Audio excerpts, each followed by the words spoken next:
forces today. But who will be standing proudly on that podium tonight?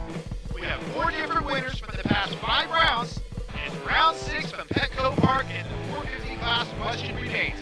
Who's next? These days, it's all about the points. Ryan Dungey charged out to an 11-point lead over Ken Roczen, while Trey Canard and Eli Tomac both trail by 23. Can the Honda riders tighten the gap before we leave California? In the 250 West division, it has been the Cooper Wedge show. The blazing fast Yamaha rider has won 3 main events and commands an 18-point lead. Can he keep the Wolves at bay here in the Wild Wild West? Hello everyone, welcome to Race Day Live on supercrosslive.com. We are here for round 6 in beautiful Petco Park in San Diego, California. It's Military Appreciation Night here in San Diego. We have a huge show for you folks. I'm Andy Boyer, your host. Beside me as always is Jim Hollywood Holly, former factory Yamaha rider and Supercross legend. Welcome to the show, folks. We got a huge one for you today. We got 175 countries with soldiers tuning in everywhere. What's up, soldiers? Thanks for tuning in. You know, you mentioned that, Andy, that here, the sunshine today in San Diego, the Feld track crew has a lot of work on their hands. We saw them earlier today after the track walk, putting in a little bit of water. It's probably about 70, 75 degrees here. It's going to be a great night of racing. And like you said, the American Forces Network, hey, we appreciate you guys. Thanks for everything you do for us, and thanks for listening in. Yeah, you can tell we're going to be squinting a little bit for you guys today here, but the sunshine is a welcome thing to have. Like Jim said, there's going to be water in the track, but like we said earlier, this is Military Appreciation Night, and everybody from the riders to the teams, including Eli Tomac and the Geico folks, have put up, you know, special camo scheme on their gear, and we're going to show that for you here in a little bit. And Seven actually has done some stuff. There's the Geico gear right there. It's really cool. And remember, they're going to auction this stuff off tonight. Supercross Live is going to help out with that auction. Seven Gear has their camo scheme. Well, and you're going to see that there's the Seven that Jake Weimer's wearing. But you had mentioned that auction. It's on ebay.com/Supercross Military Appreciation, or just go to our website, supercrosslive.com, to see it. A lot of great things are going to be auctioning off. A lot of the mechanics, sometimes I've been in the past in these military appreciation races, and they have, they give the plastic off of the motorcycle. Trey Canard, he's giving out some gear. You're seeing Red, Trey white, Canard blue, right baby. there. But it's just, the motorcycle industry gets together for this auction, and it's to raise money, and it's for a great cause. Yeah, it's going to be cool. The whole theme tonight's going to have, Marines here. We got special vehicles here. It's going to be great. It's going to be a great show on Fox Sports 1 tonight at 7 p.m. But here we are, man. This is round 6 already. We close our eyes, and we're 6 races into this thing, Jim. 4 different winners in the past 5 races.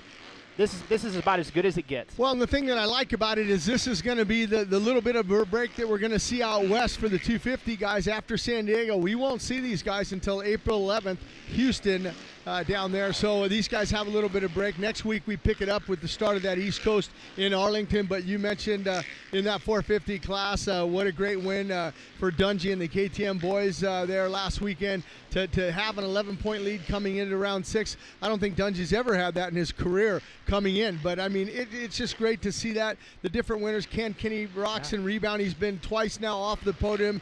He had that horrible crash he saw where he got a 15th in Oakland. He had a 4th last week.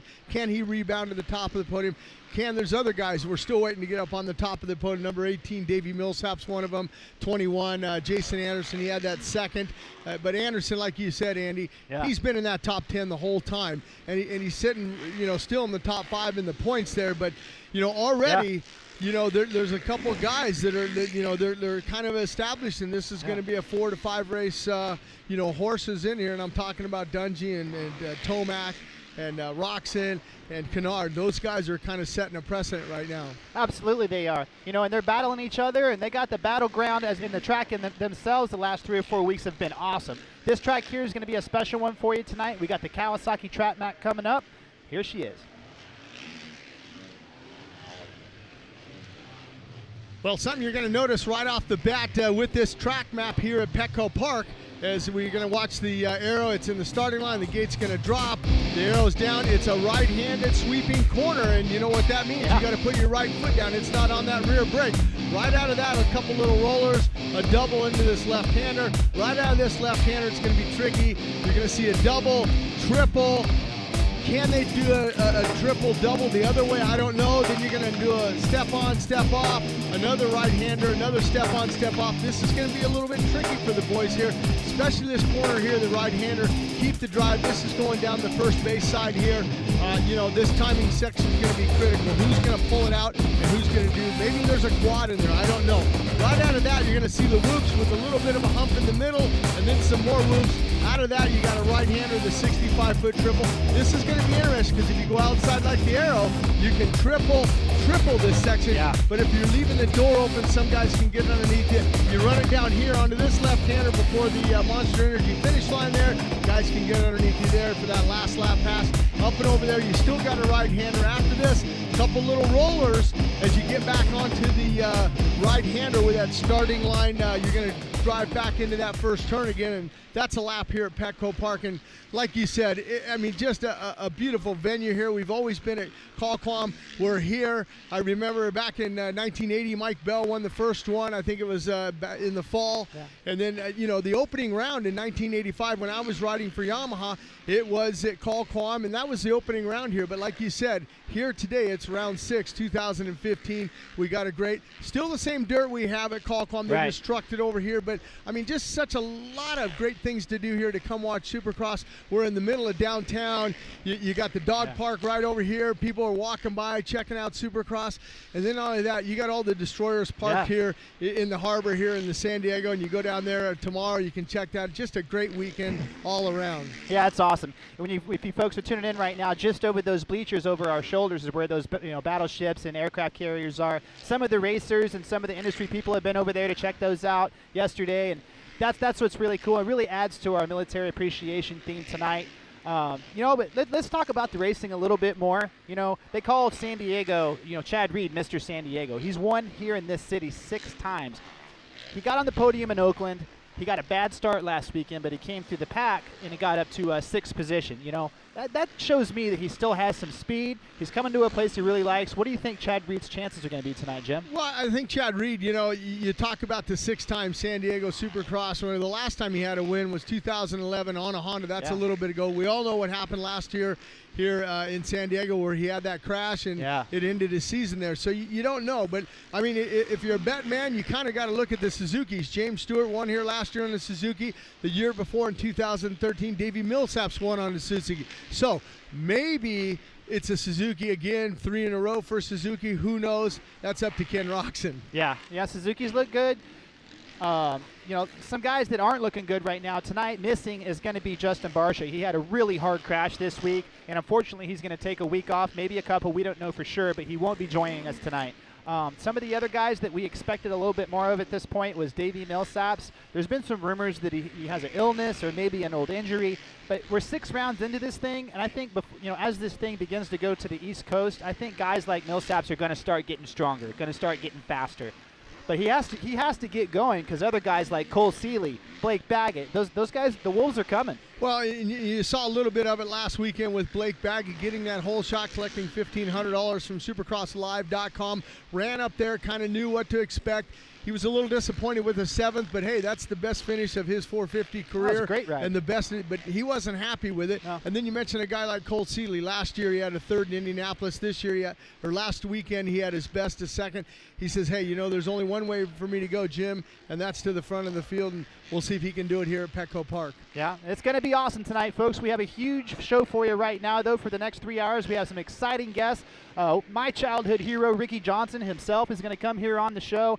The old El Cajon native, he won this race 3 times back in the day, racing against you, I'm pretty sure. Yeah, one of my teammates before he switched over to Honda there, and a lot of great memories with Ricky, racing all over the world with him. I'm excited because, you know, it's Military Appreciation Night here in San Diego, and he actually teaches some of the military how to ride motorcycles. We'll have to see if we can get some information out of him. I don't know. He might be tight-lipped about that. I don't know. Might be classified. But it's going to be awesome to have him on here. We also are going to have Jeff Tilton, who's a freestyle motocross pioneer who also trains soldiers that come back on street bikes, dirt bikes, and helps those guys.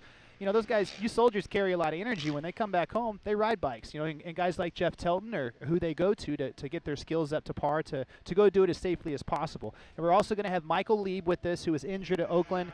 Michael Leib's had a long career. You know, he's had some injuries, but it's pretty cool, his story, the way he's been to Europe. He's made his way back.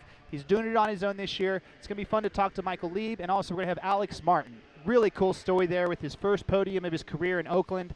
So we got a huge list of guests for you guys today. We've got an amazing, beautiful, sunshiny day, a cool track. It's our last one in California, man.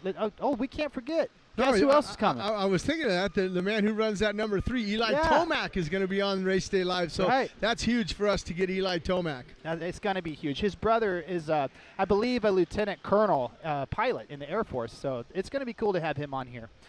You know, but speaking about the track, me and Jim were down there analyzing it, and we found a couple key points we've already briefly talked about, but we went a little bit more in depth. So here's what we had to say about the 2 key points of the track.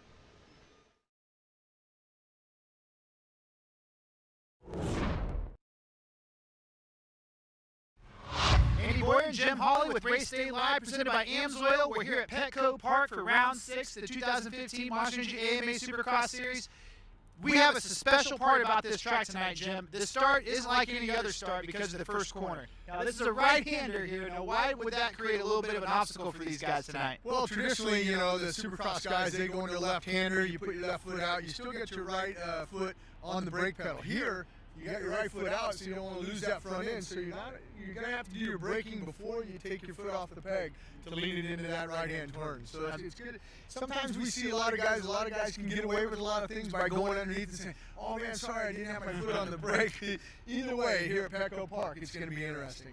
You got 15 laps after the start, too, where there are going to be a lot of prime passing opportunities here, don't you think, in this right-hander? Yeah, I think so. I mean, it's one of those things where you can drive underneath the guy. You know, they're coming off of another right-hander back onto this sweeping right-hander. So, you know, some guys will drift up, other guys can maybe drift out and square up underneath them. So I look for this also, not only for the start, but during the 15 laps in the 250 or the 20 laps in that 450.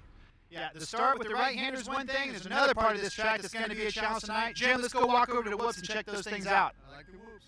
Jim, they've been sprinkling in some obstacles this season. They're kind of different from the normal. You know, this isn't your typical whoop section. Check out this little break we have right in the middle of it. Yeah, I mean, traditionally, you know, Andy, when you come out of a right-hander and you go into the whoops, it's about 12 to 16 of them in a row. Well, here you got 6 of them, then you got a little bit of this little hump right here in the middle, kind of throwing the guys off as far as their suspension, you know, because they're collapsed down. They're going through 4th gear, probably tapped out here. As soon as they come to this part, then you got to go, well, how am I going to take these next set of whoops here? And as you can see, I mean, these things are deep and they're going to be nasty. And, you know, hopefully it'll be okay for the guys. I mean, sometimes when they build whoops, you know, it looks good on paper and they build it, but yet they might have to make a little changes to it. We'll see. But all these guys who ride Supercross, I mean, everybody who's got a pro license to come out here, I mean, we ride, Andy. Yeah. I don't want to go through these whoops. I don't want to go through these whoops either. No. I mean, this is a gnarly track here. Needless to say, it's going to be challenging tonight for the boys.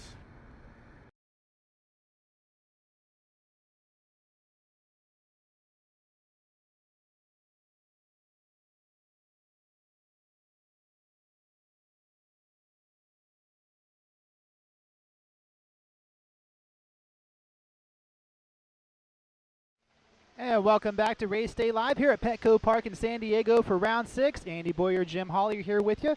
Want to thank all of our sponsors. That DC shoe commercial that runs is really cool. You know, and DC's proud to be the official footwear sponsor of Monster Energy Supercross. Defy convention with DC shoes.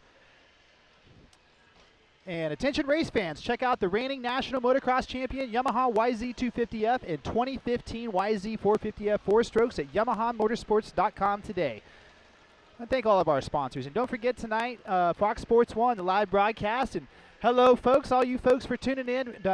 Tweet us and use your hashtags. Race Day Live, hashtag Supercross on Fox. Take some cool pictures. What do you got going on today? We'll put you on the front page of our brand new website that just launched. So go ahead and get going with that.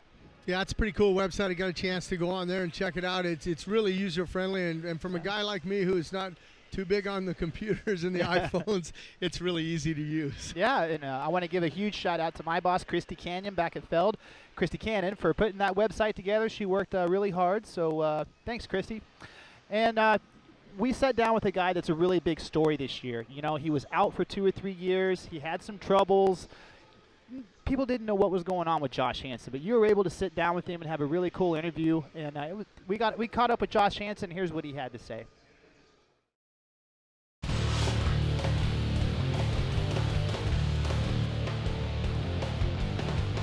Jim Hawley, Race Day Live, presented by AMSOIL. Well, this is a nice little sit-down segment I like to do, and I'm sitting down this week with Josh Hansen of Team 100. Josh, this year so far, I know you haven't broken into that top 5, you haven't had a podium, but you've had the speed, you've had great starts in the heat races and things like that. I know you're sitting 10th in the points, you don't like that. You're tied with Alex Martin, although he got a 3rd last week. I didn't rub that in there too much, did I, bud? Yeah, it's been a little frustrating. It's not exactly where I want to be. I've been kind of struggling and haven't really came into my own this year yet, but it's a learning experience coming off from 2012 basically till now. I mean, what are you going to expect? These kids are going fast, they work hard, and this is something I got to break into and get back into rhythm again. So I'm glad to be out here and being able to do it and having people to back me to fulfill my goals. So I'm going to make it happen sooner or later. You know, you mentioned the kids. How old are you now? I'm 30. I'm old, you know. I didn't start doing this until I was like 20, 21, you know, so I was a little late. See all these little kids, you know, they start breaking into it when they're like 16, 17. I didn't even think about racing serious until I was like, well, when I realized I won like some amateur titles when I was like 18. I got like the 80s when I was 17. 80 at 125s, you know, got into it like at 19 to turn pro. It's like everything's been way later for me, but at the end of the day, it's when I believe it's done, and I still got a long ways to go, but taking years off isn't easy, I'll tell you that. Well, and that's what I was going to mention. I mean, back in 05, I mean, you finished 2nd, almost won the championship, and here it is 2015, you know, that's 10 years later. Yeah, it's crazy. It's I've had a lot of ups and downs throughout my whole career. A lot of years missed from either having problems with AMA or more or less taking years off myself. It's I know that you can't do that anymore. Too many kids train way too hard, and it's a lot deeper than it used to be. It used to be a few guys that would train, and now it's everybody that trains, and they all go fast, and they make the tracks a little bit easier now, where everybody 1st through 15th, you know, really go a good pace. So it's one of those things you got to stay on it and just stay positive and keep clicking away. You know, somebody else helping you out with Team 100, you got a great mechanic, Danny Castle, who's been with you. Seems like he keeps you grounded. And also Twitch. I saw Twitch earlier in the pits. I asked him, hey, what are you doing here? And he says, well, I'm just moral support. You know, when I'm driving my trucks, you know, I like to have some of my friends around, and Josh is a great friend, and you guys have a company together. Yeah, I got a little ownership into the whole DBK thing, and then yeah, so that's cool. He always shows support or whatever, being here at the races, and then I got my own thing going with the 100 brand and kind of doing my own clothing kind of thing off to the side. So between us, I mean, we ride together, we have a lot of fun together, we've put out awesome videos, and he's a good riding partner, but it's cool to see him come out here and show respect and you know, for the sport, and he's good for the sport. I mean, he does something different, but at the end of the day, we all ride motorcycles, so it's all you know, the love for it, and I don't know, it's cool to have all these people around me, even if I'm not racing or when I am racing, it's still my same crew. I hear your mechanic though, Danny Castle, he's got some skills on a bike a little bit? Yeah, Daniel Castle, he's got a little skills on the bike. I think he has a little bit more skills there on wrenching. That guy's been he's kept things rolling, you know, through thick and thin. He's been there from the beginning, and we built this little empire, and it seems like he's been good for the program. It's really been a strong thing for him, and as well as myself, so I wouldn't want to change that ever. You mentioned some of those videos. I saw your dad, a couple of them, working on some starts, and I said, hey, Donnie, I saw some of those videos. You didn't even have a helmet on when you were showing how to get a good start. Yeah, Donnie needs to wear a helmet. It's already happened once. He needs to be careful not bumping that head. Yeah, no, the thing is he still can ride pretty good, so I'll screw up and then he'll show me how to do a start, which I might need to go back and see him because my starts haven't been good this year. I've been struggling on them, so I'm sure I haven't been making him too happy on that side. Well, that's what I mean. I mean, Donnie's name when we were racing together was Whole Shot Hansen, and I haven't seen a whole shot yet from you this year. Not even close. I've struggled a lot this year, speed-wise, and kind of coming in my own comfortable-wise. Starts make a big difference on these tracks. Especially in my class. I mean, kids are going everywhere. They're kind of, it's pretty wild in my class. So it's definitely something you want to start from the front, else you're kind of fighting with everybody in the back. So I don't know. It's time to improve. You talk about improvement. Where can Josh Hansen improve? I mean, you're 30 years old now. You've been around the sport a long time. You got a lot of experience. I think you have the speed. I mean, I watched that opener at Anaheim. You look great out there and things. You had some like rookie jitters, but you're not a rookie. You know, it hadn't been a long time since you went into the freestyle and the X Games and things like that. But where do you think you can improve at? I want to say intensity and, bringing up my intensity. I kind of take a little too long at the beginning of the race, and then towards the middle to the end, my lap times go to being good. But at that time, everybody kind of sprints from the beginning, so that's something I'm kind of learning. Another thing would be bike setup. I'm still working on like a little bike setup. I've been chasing it all this year, and that's kind of been a big thing. You know, being a privateer and stuff, it's not easy just to get your hands on certain things and make big changes. So there's some little things, but at the end of the day, I got a bike that can win, and I'm capable, I feel, of doing it. I think it's a little bit too much to say at this point, being able, I haven't even hit the top 5 yet, but it's not far from it. I just need to just keep chipping away and just bring that intensity up and kind of hang some balls out there. That's what these kids do. They hang nuts out there and they get after it, and I don't usually ride over my head. I ride within my comfort zone, and these kids, they do ride over their head a little bit. They'll put it out there, and that's what you need to do to get to the front and make aggressive passes and stuff. So it's all going to come around. It's crazy though to think, that you take time off and you don't think it could really do anything, and it does. It's just mentally, it's a big time mental thing, and that's something that I need to gain. All right, look for Josh Hansen to maybe improve and get in that top 5 and a podium. I'm pulling for him. I know there's a lot of fans out there that are pulling for Josh Hansen, and a mature Josh Hansen. Something else I forgot to mention. Are you a dad yet? I know you're expecting. Yeah, I just had a little baby 4 days ago, so that's been pretty new. I never ever thought I'd ever be a dad.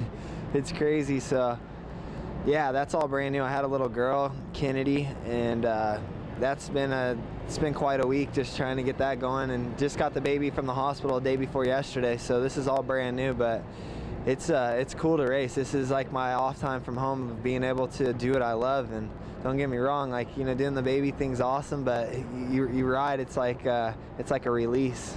Get away from it. We'll go out and get a podium for Kennedy tonight. That'd be awesome. I appreciate everybody's support and being able to do this again.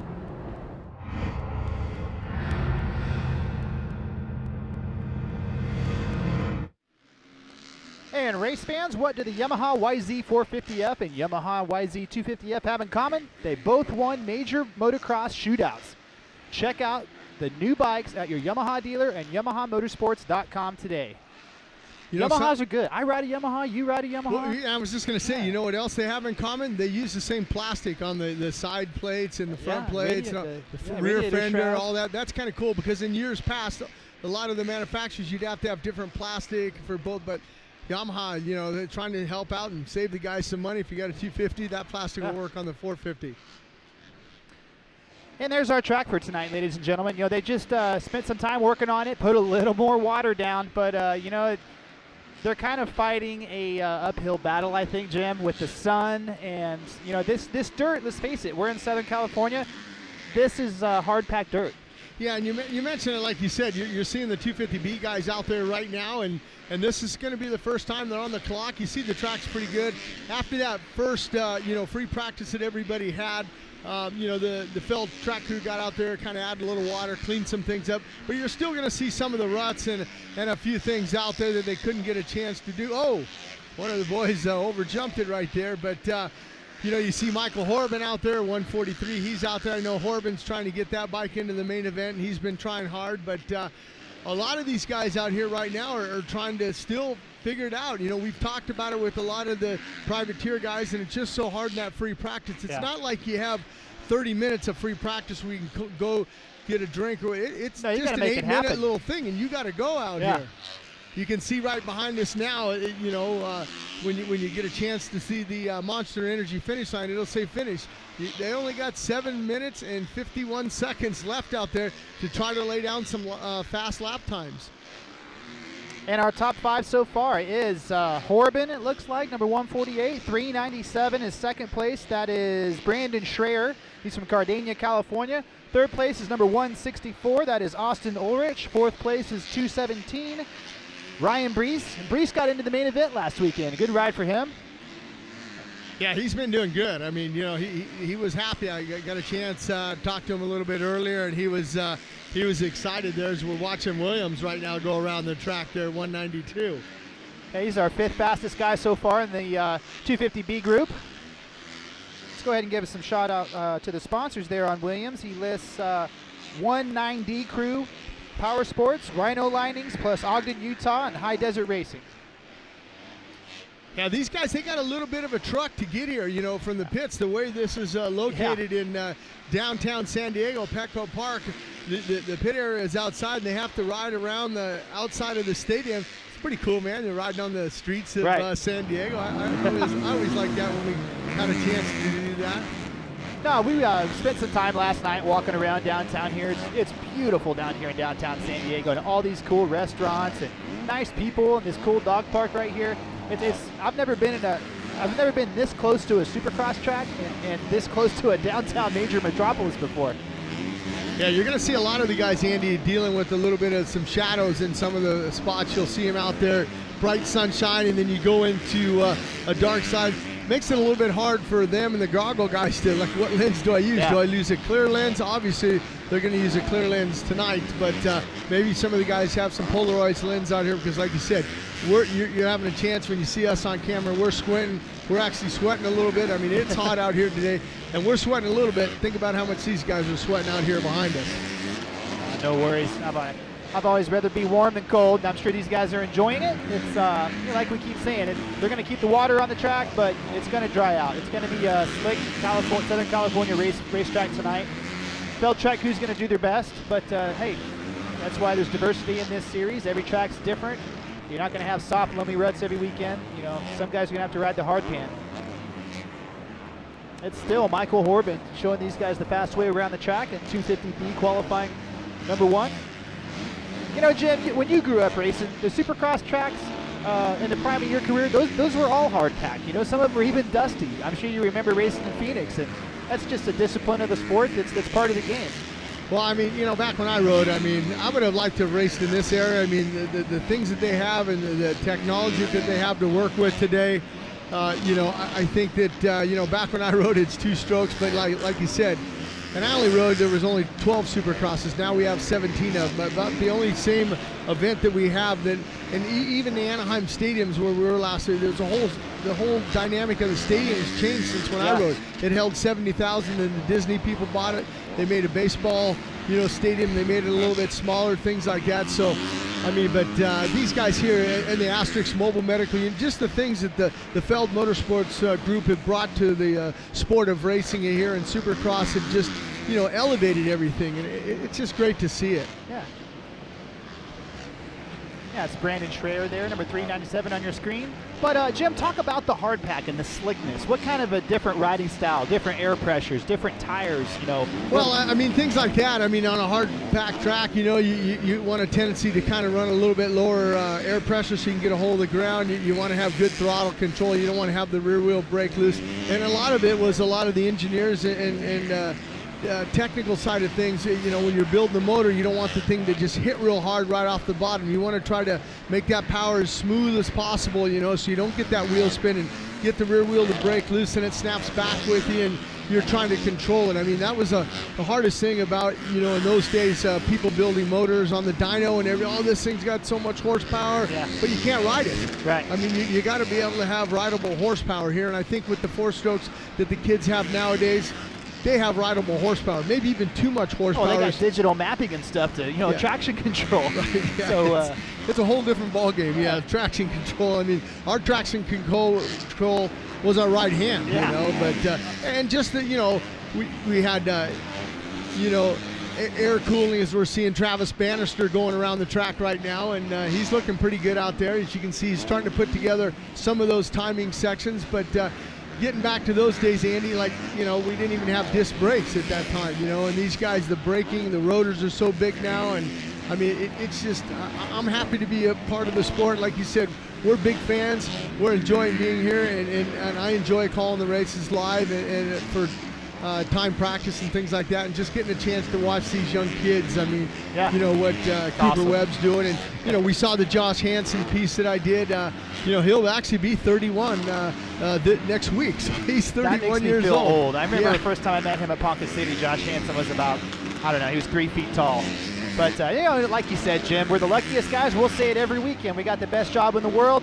The only guy that might have a better job than us is the San Diego weatherman, because this 75-degree sunshine, bluebird conditions, this is amazing here at Petco Park. Yeah, it's excellent. I mean, you can't ask for anything better. As Trevor Reese there, 148, he's at the top of the leaderboard right now, and he's putting together some of those timing sections out there. Trevor Reese, 148 out there, and that's the key. But you got to remember that, hey, we don't know what this track's going to be like after the intermission and the track maintenance and the track walk and things like that. So you better start to try to lay down a fast lap time here right now in this time practice.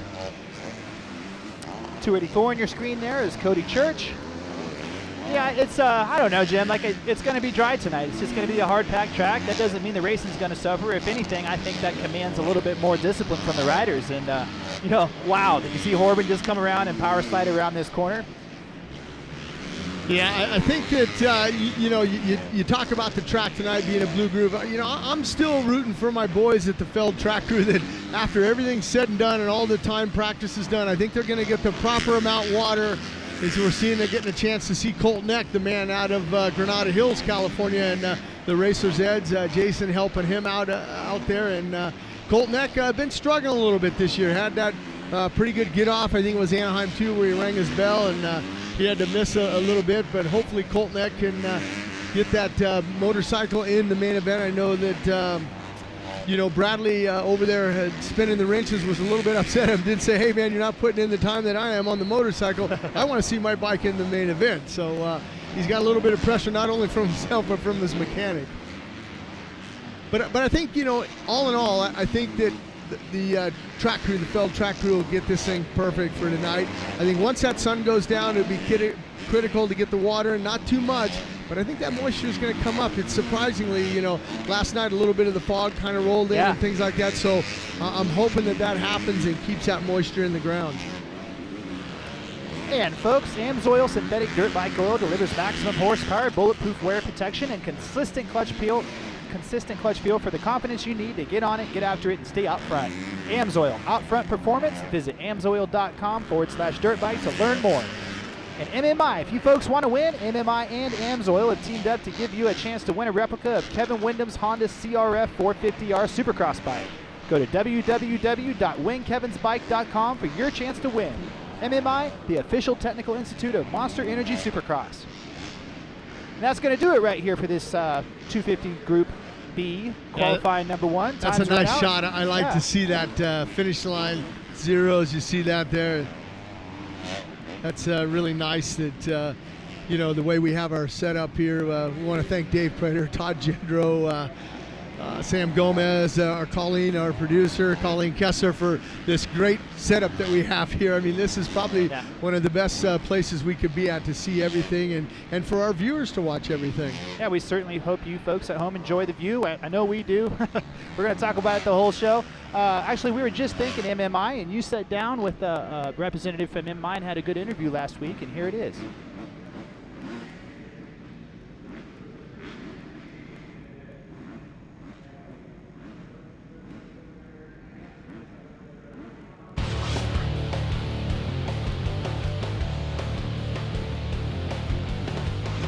Jim Holly, Race Day Live. Well, Chad Braun, you got the MMI Top Tech Award last weekend. You picked up $1,000 from MMI, and you're working for Jackson Richardson. Tell me what happened. I know you had a problem in the sand with the brake, and the rock got lodged in there. We had to get him going again. First, I want to thank MMI for that award. It's a great award, you know, for the techs to get recognized. What we had to do is rock got stuck in the caliper, and we had to he actually did another lap after that, which locked the caliper up, and we had to get it off the track, and we couldn't get it off. We had to pry it off. We went back to the pits. I had to rebuild it in between the time qualifiers so we could get him out again to do the second qualifier. And that's the difficulty. I mean, being a privateer team, you don't have those parts available like the factory guys. Factory guys just, they got them already bled, they got a whole line, everything, you know, a caliper's ready, the lever, they just put it on. But you don't have that, and you don't have much time in between those two time practices to get that, bleed the brakes, all that. Then you don't even really know if it's going to work because you really can't ride the bike in the pits to test it. You got to test it here. That's right. It gives me a little bit of anxiety as a mechanic to you know, send them back out not knowing it, you know, if we fix the problem 100%. But, you know, I'm confident with what we do, and Jackson's confident with what I do, and we work well together, and we got him going again. And he improved his qualifying time for the second qualifier, and we actually had an okay day. So, see, now I've been around the sport a long time, and I'm always one of the guys that, you know, hey, the rider's 50%, but I think the mechanic's 50%. It's nice that MMI, you know, rewards you guys with that, and especially for a privateer team, that $1,000 can go a long way. Absolutely. I think it's a great award, and to get recognized, not just the rider, because the riders do get recognized, but the mechanic and the rider have to work together, and it's great that they offer this award because, you know, the mechanics all work hard and, you know, to try to keep the riders going all the time. So, yeah, I'm grateful that I got it.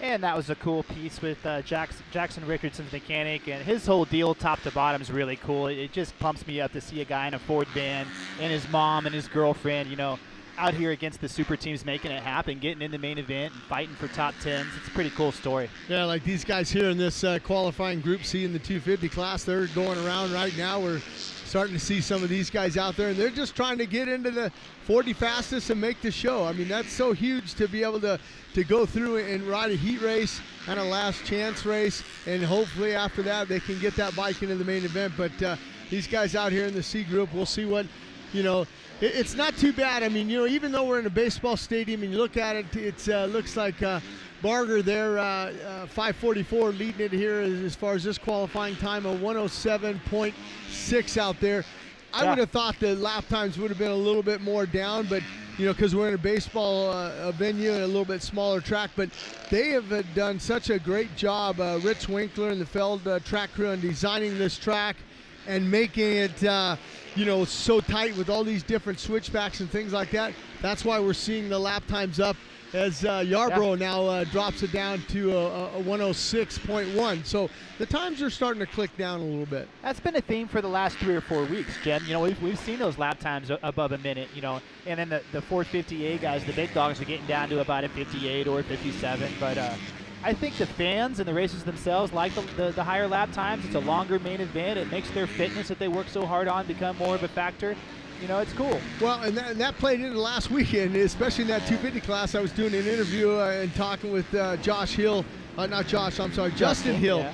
And he said, you know what, we went 21 laps out there last week with that red flag and the problem they had with the gate with Osborne. You know, I heard a little piece of a rock got stuck in there and didn't cause the gate, but they ran almost 6 laps, and then they had the red flag and restack them up and another 15 laps. So he made it to my attention that, hey, we went more than the 450 guys last week. Yeah, it was pretty crazy to see those guys go 21 laps. I'm sure they were out of gas. But, you know, it's fun to talk to those guys. Me and you were down there on the track earlier today to do some interviews with some of these cats, and here's what they had to say.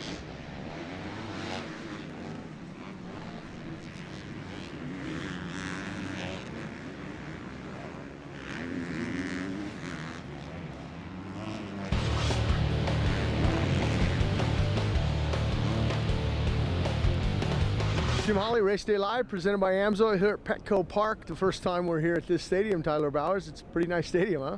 Yeah, definitely. I've been to the San Diego Supercross before, and at the other stadium, I can't remember what it was called, but Qualcomm. Yeah, Qualcomm. Yeah, there you go. I went to watch, and it was a nice stadium, and but I had a couple bad experiences there, so I'm kind of happy to be in this stadium. It's a little bit nicer to me. The area is nicer.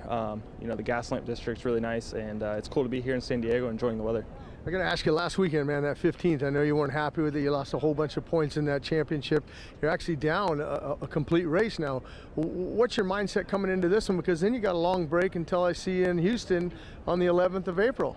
This weekend, just try to get through it and salvage some points. I think we can pull off a win.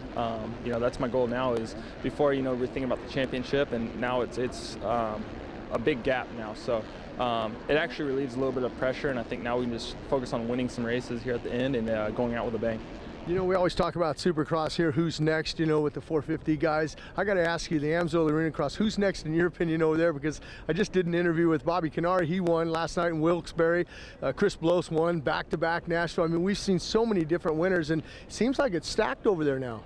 Yeah, definitely. The Arena Cross Series is just crazy this year. There's a lot of new guys coming in. Chris Bloss, Bobby Kiniry. I really like Bobby. I really like Chris. Jacob Hayes rides really good too. Matt Gerke's ripping, who's had the points lead there for a bit.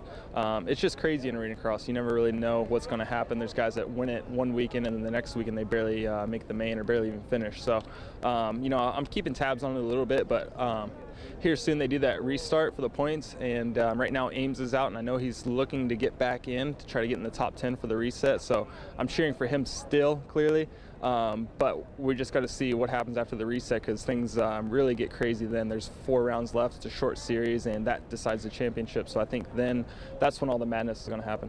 I know a lot of those guys over there at the AMSOIL Arena Cross Series really want you to get another win under your belt here in 2015, possibly here tonight in PETCO. Yeah, I feel really honored to kind of carry the torch for the Arena Cross Series. I'm doing the best I can. I'd like to get another win under my belt. The win in Vegas, I want to prove that wasn't just a fluke. So I know I'm capable of running up front. Besides last weekend, my worst finish was 4th. I had a 3, a 4, a 2, a 4. So I'm a front runner, running the top 5 all the time. So this weekend, I think I'm just going to make it happen.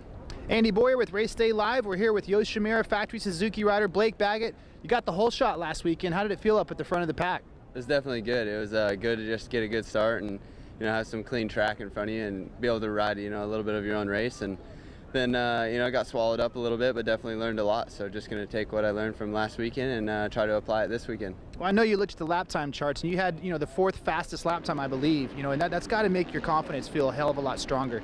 Coming into tonight. Get another good start, maybe last a little bit longer up there in the top 3. Yeah, definitely another good start, and just we worked on the areas that I wasn't as fast last weekend, and yeah, just keep plugging away at it and work our way a little bit farther forward every time.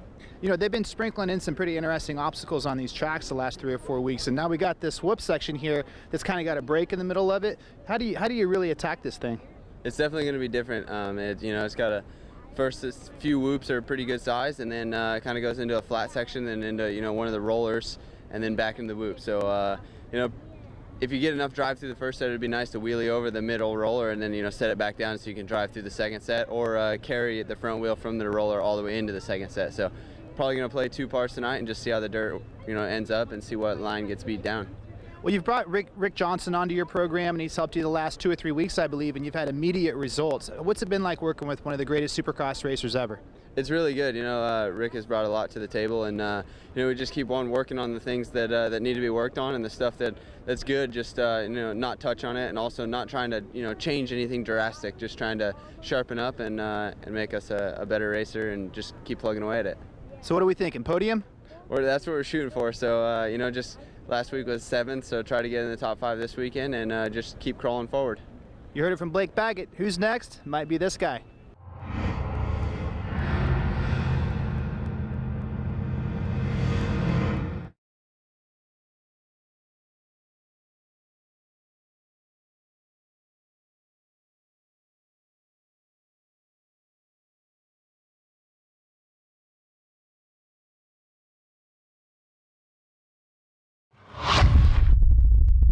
Hey there, race fans. This is Blake Baggett, number 4 on the Yoshimura Suzuki Factory Racing Team, and you're tuned in to Race Day Live.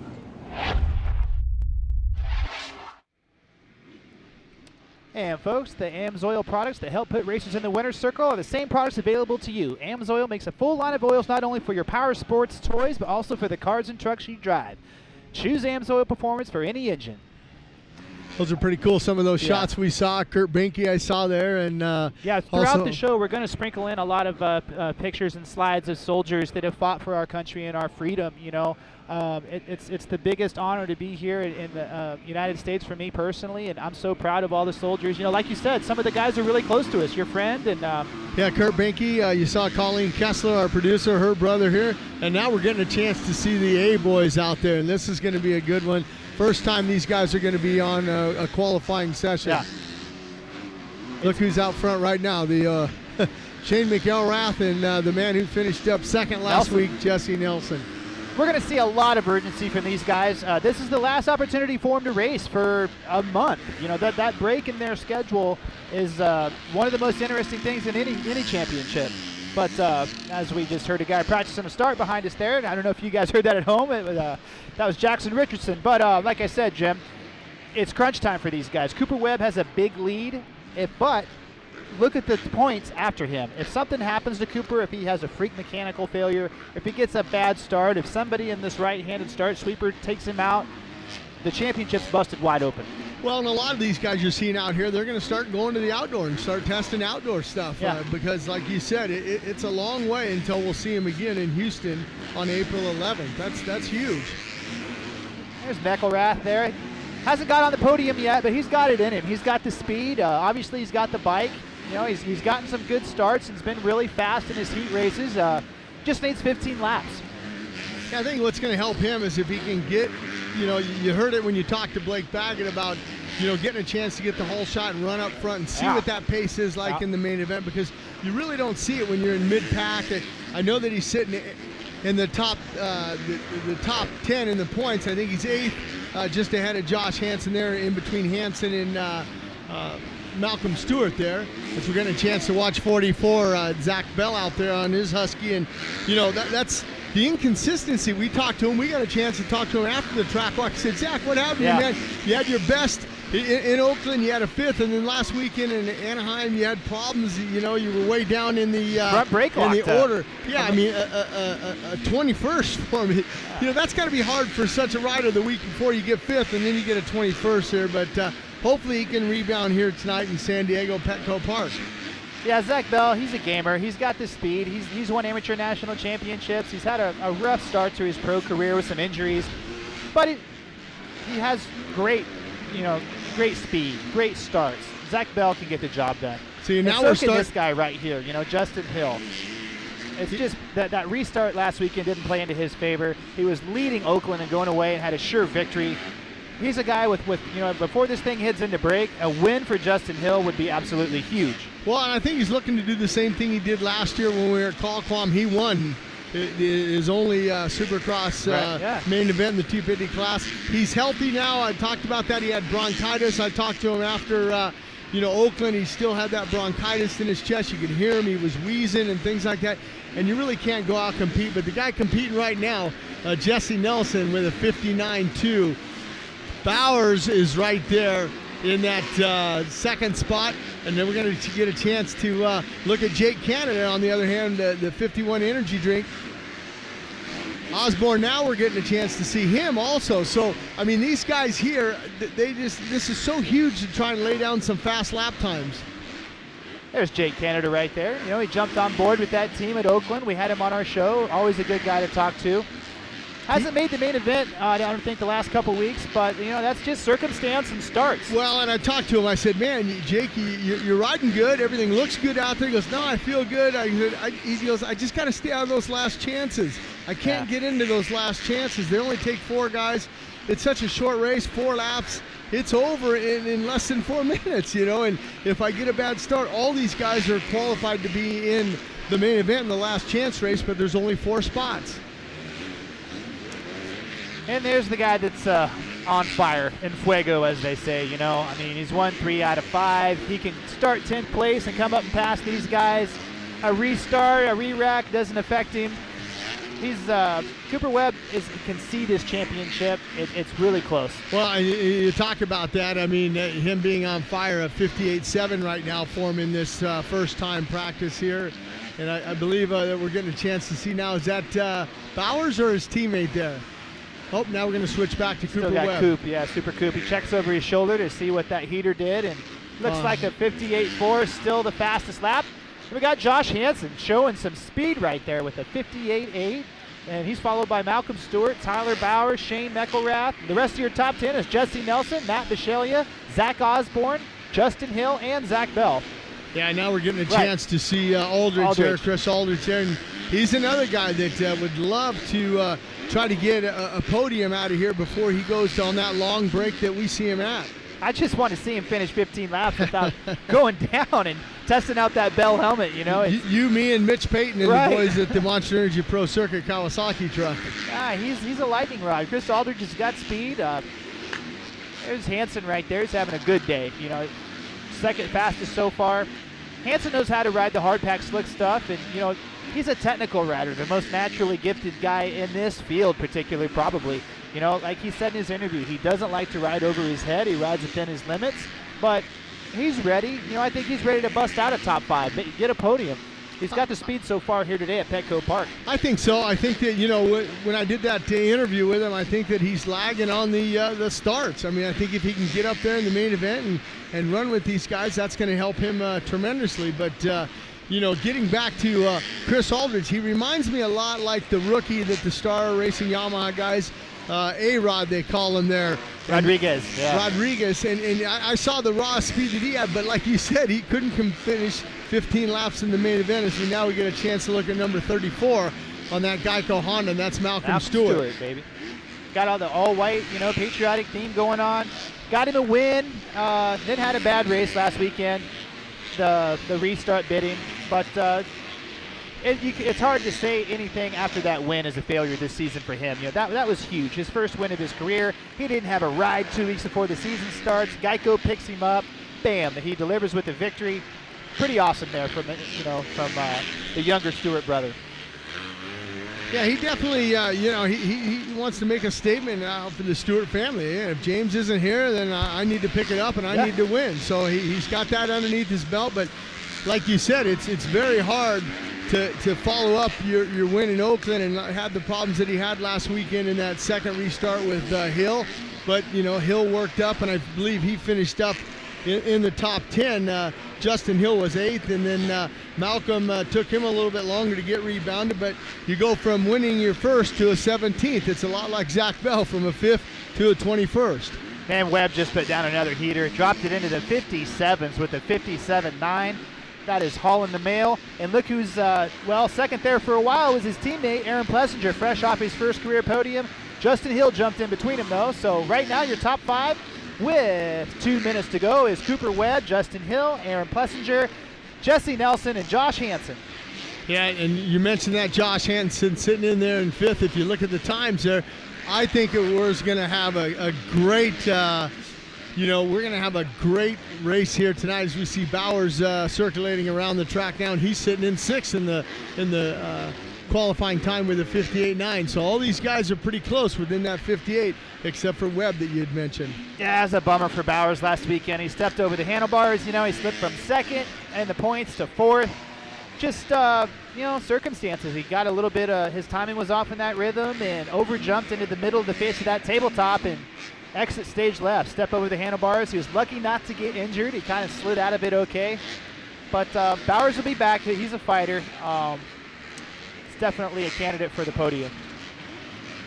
It's going to be tough. Every weekend it's been tough to pick the podium in this class. There's some guys that haven't been on there yet, like Bell and, McGrath. Those guys haven't been on the podium, but they have a chance to. Look what happened to Alex Martin, who's going to join us on the show here in a little bit. Yeah, another guy that's had some podiums, Osborne. He's got a couple of hole shots. He's collected some money from us at supercrosslive.com for those hole shots. I know last weekend it was nice to see Matt Bisceglia come away with that hole shot last weekend on the Geico Honda. There's Aaron Plessinger. What a great rookie season. He comes up from the Ricky Carmichael Road to Supercross and the AMS Oil Arena Cross Series. He wins the amateur class at Monster Cup. He comes in and gets a 5th place in his first career Supercross at Anaheim 1. Then he lands on the podium at Anaheim 3 last weekend for round 5. The future looks good for that Star Racing Yamaha team over there. Yeah, I think they're very happy with, Plessinger's performance and stuff. As we're looking at the time left here, 23 seconds left in this practice session here. So we'll see if that is going to hold up, that 57.7. 57.7, yeah, for Webb. 10 seconds to go. See if somebody's on a heater this last lap. Maybe a guy like Jesse Nelson, a Bowers. Yellow flag out there. You see Webb down there on the track. It looks like he's up. His bike's up and okay. There should be, they're kind of talking to him offset. We're going to see a replay of it here. He's coming into there, downshift. This is that triple section, really hard. Seat hops this section Shorted here. it. Ooh. Way short. Oh boy. That's a hard get off. That's a real Left hard shoulder. get off. And look at the guy on the side. He knocked down. That's why you don't stop on the track. I believe that's Aldridge there that he hit, number 66. But Webb got up real quick. He's just kind of probably knocked the wind out of him. But that's why you're never comfortable. He's holding his hand as he's riding off the track. But he's got it on there now. But hopefully it didn't separate anything. Hopefully he'll be okay. We'll see how he. A lot of times if we don't see him come out in that next time practice, that doesn't mean that he's hurt. That means they're just resting him and getting him ready for that heat race. Oh, I guarantee you he's going straight to the Asterix medical trailer right now, and they're going to get on top of what's going on with Cooper. That was a nasty crash, hard-packed dirt. We talked about that section earlier, triple. That was going to be tough, and I don't know. Like we were just talking about his 18-point lead and winning 3 out of 5 races. Hey, that's the reason we run the races, man. You never know what's going to happen in Monster Energy Supercross. Here in the first round of qualifying, Justin at 58, just a little over a 58. You guys are so close in lap times out there. What's the track like? The track's actually really good. They did a good job this week. They made it pretty technical while also having a good flow to it, and that's what we like. So, had a little struggle there on my fast lap. I wish it would have been a little faster, but hey, I feel good out there today, and finally feel healthy, so I'm ready to go for tonight. There's some pretty big rhythm sections out there, like that triple before the finish line. Tell me a little bit about that and how you make those lines. Well, the rhythm sections are tricky because different people can be innovative and they can do different things. So if you're on it and you're the guy doing the new stuff, then you can do it. But it's tricky because they're so long. There's a lot to do in them. How special is San Diego to you? I know not only do we do a military appreciation race, but also you took your very first career win right here. Absolutely. I love this round every time. I love to support the troops, and I can't wait to get it going again. We had success here last year, so I'm excited. Anything you're going to work on with your bike or yourself between this qualifying and the next one? You know what? The bike's working amazing. The KTM crew did amazing this week with the setup and helping me get the most out of this machine, and I can't give it up enough to them. They've really done good work with me, and I can't think of anything I want to change. And you sound like you're finally healthy. Congratulations on a great lap time for this guy, number 32. One more time, give it up for Justin Hill on his Red Bull KTM. And folks, that's Josh Hill, his brother, little brother's on the podium for being second. Josh Hill jumps out here to the front of this 450A group qualifying 1 and looks outstanding. Some fresh news with him. Yeah, he's got a new ride, the Rock River Yamaha ride over there. Rock River Yamaha, yeah. Christina Denny kind of looking at him, talking to him there and saying, hey, you want to come over and ride with us? He put in a 10th last weekend, so I noticed the confidence level. We got a chance to see him. Him and Jason Anderson, they were the first ones out on the track there. So, whenever you get a 10th like that and you get a new ride, you want to go out there and show your new sponsors that, hey, you made the right choice. Josh Hill can get the job done. He's super talented. He has speed. People forget he won one of these things. He's at the time, I think he was the youngest 450cc main event winner in 2008. And then he had that unfortunate injury training for speed and style in X Games, and it's just been kind of it's tough, but he doesn't give up. He's persevered. People see that in an athlete, when they don't just give bikes and contracts away to people. Josh Hill put his head down. He started the season on a Valley Yamaha, and then they told him, hey, we'll help you for 4 or 5 weeks, but that's it. You got to go out there and prove yourself. Well, he proved himself last weekend with that 10th, and you talk about that speed and style. He's got the speed right now, and he's got the style. He's looking good, and he's on the top of the leaderboard right now with a 57.9. So actually just dropped down Trey Canard with the same 57.9 it looks like, and Hill had a 58.9. I'm sorry, the screen. That's okay. Yeah, no, I mean, that's okay for Josh Hill. He's second fastest so far. So far, your top 5 here in the 450 qualifying. Number 1 is Trey Canard, 57.9, followed by Josh Hill, 58.9, and then Davey Millsaps got some early speed here, 59 flat. 4th is Jason Anderson with a 59.3. 5th, Chad Reed, Mr. San Diego, with a 59.4. Rest of your top 10 is Roczen, Tickle, Alessi, Tomac, and Josh Grant. Well, we got a long way to go. We still got 6 minutes and 55 seconds, 53.2. So we still got some time out here. The track looks like it's holding up very well for these guys. See, a lot of the guys here, as we're looking at Anderson now coming around that right-hander, it's going to be that step on, step off, and he's able to get that going. That tells me that he's the first free practice out there for these guys. It was a little bit slick because they had to get the water in. So now they're trying to get some of these combinations together right now. Now we see Tomac up to that second with a 58.1. Canard still. So the Hondas seem to be working good. Short now moves up into that 3rd spot with Anderson in 4th. In that first free practice, just a little bit of information for you folks who may be just tuning in. It was Ryan Dungey who was the fastest, followed by Andrew Short, Trey Canard, Eli Tomac, and Ken Roczen. That was earlier today. So we'll see how that shakes up here coming into this qualifying number 1.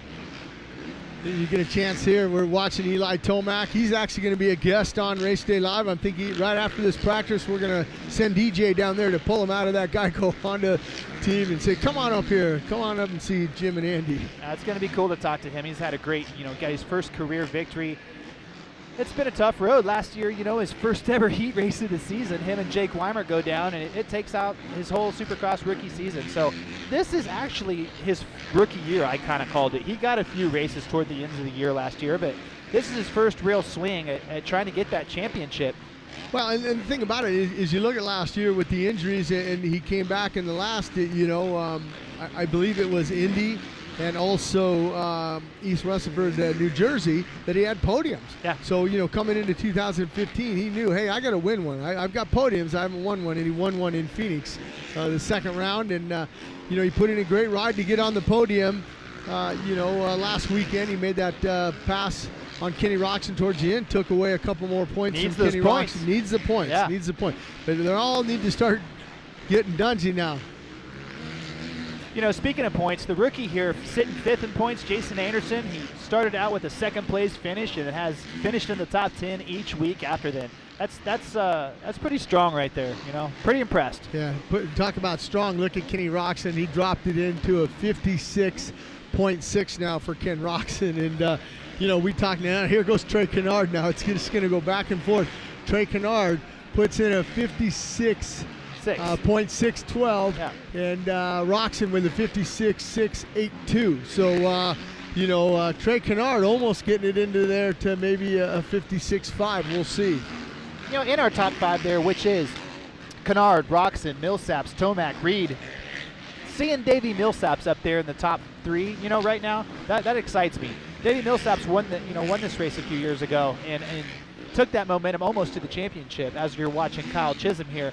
But Millsaps hasn't been up to the task yet this year.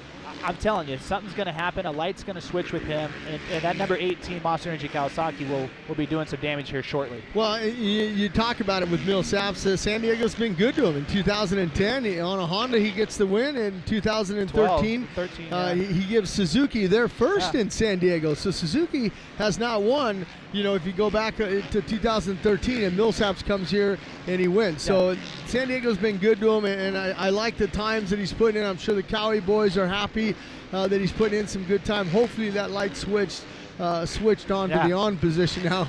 It wasn't off. It was kind of in the middle there, and hopefully he's on now.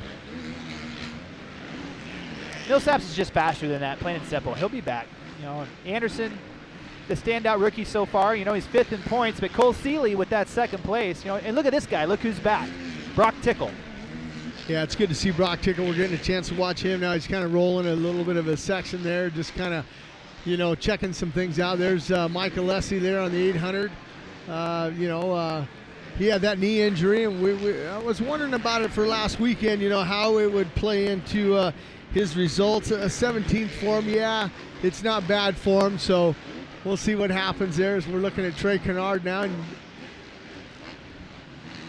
yeah, Trey Canard, you know, he's going to be one. He wants to win another one. He says, hey, I want to win a couple of these.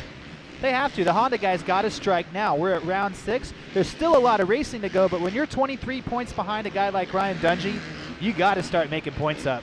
And he can do it. Right now, he's the fastest still with that 56.6, leading the pack around. And you're getting a chance. I believe that's the jersey that he's auctioning off, giving away to eBay. He's back up. Eli's going through the whoops. No worse for the wear. I kind of mess that up every week. Whoops, whoops, hoops. What do you call them, Jim? I just call them treacherous part of the track. I don't want to hit the whoops. That's a tough one. That's that is the, you know, that's the section there where, you know, the triples and things like that. But that's where you can, you know, pass a lot of guys. We see a lot of guys get up on top of the whoops there and just blitz them as we're watching Tomac now. Setting out on a heater for sure. That's that right-hander right now on the starting line first turn there. There's Mr. San Diego, Chad Reed, I believe. No, Jake Weimer, yeah. Forgive me there. They got the sun in my eyes. But Jake Weimer with his special camo gear from 7. Jake's had a couple good rides this year. He's on that Team Tedder Monster Energy 450 Kawasaki KX. Weimer can get the job done. You know, I think he led this race a few years ago for a long time before he went down. Yeah, and he's slowly been putting in some good results. I mean, if you looked at it last weekend, Weimer on the 15th, yeah, he's okay with that, but he's still outside that top 10 there. But you mentioned the American Forces Network. They're listening into us, and that auction that we said, you see Weimer's gear, ebay.com/Supercross Military Appreciation, or just go to our website, supercrosslive.com, to check out all that stuff as we're getting a chance to see it here.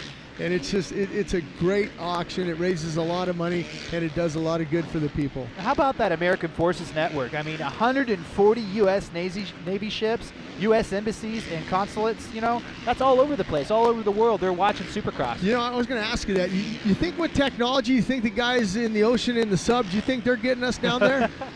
I don't know, but I wouldn't be surprised. Yeah. I wouldn't be surprised. U.S. military will figure it out.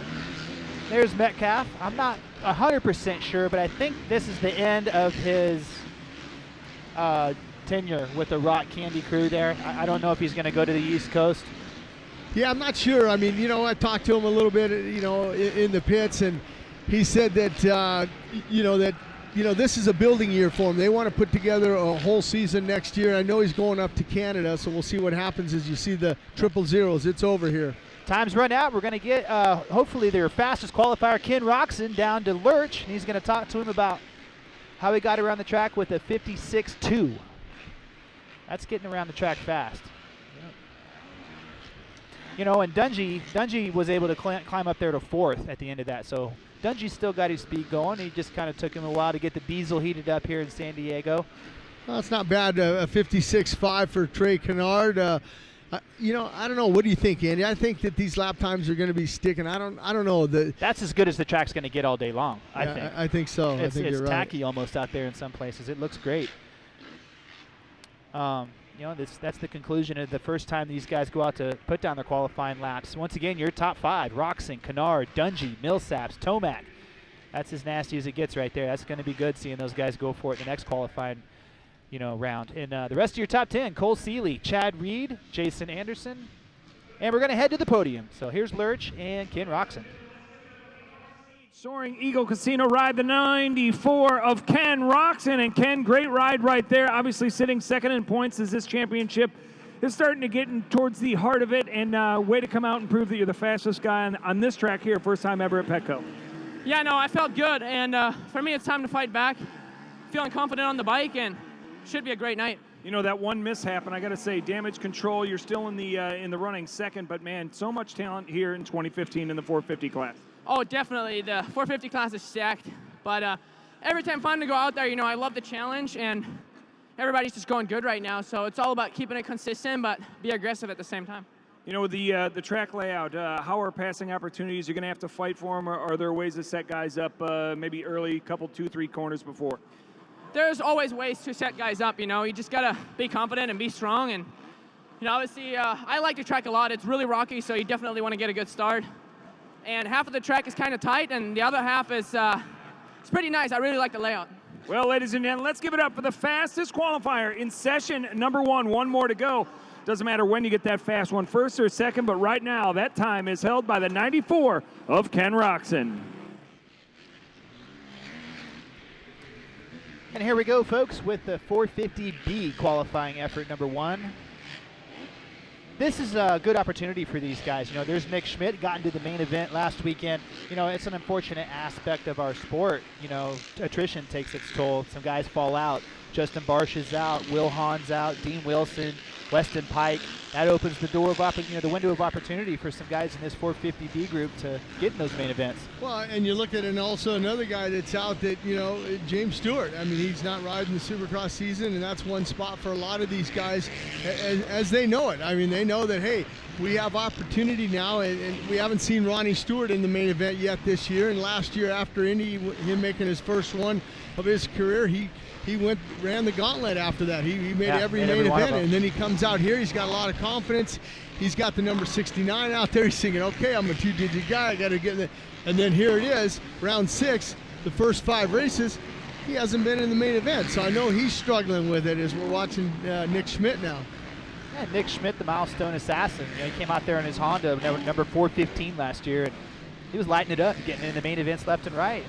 Through 4 rounds, he didn't make it happen. Finally, at round 5, he got in there and made the main event. You know what? Look who's leading it right now. Our friend we were just talking about, Ronnie Stewart, number 69 on the Suzuki.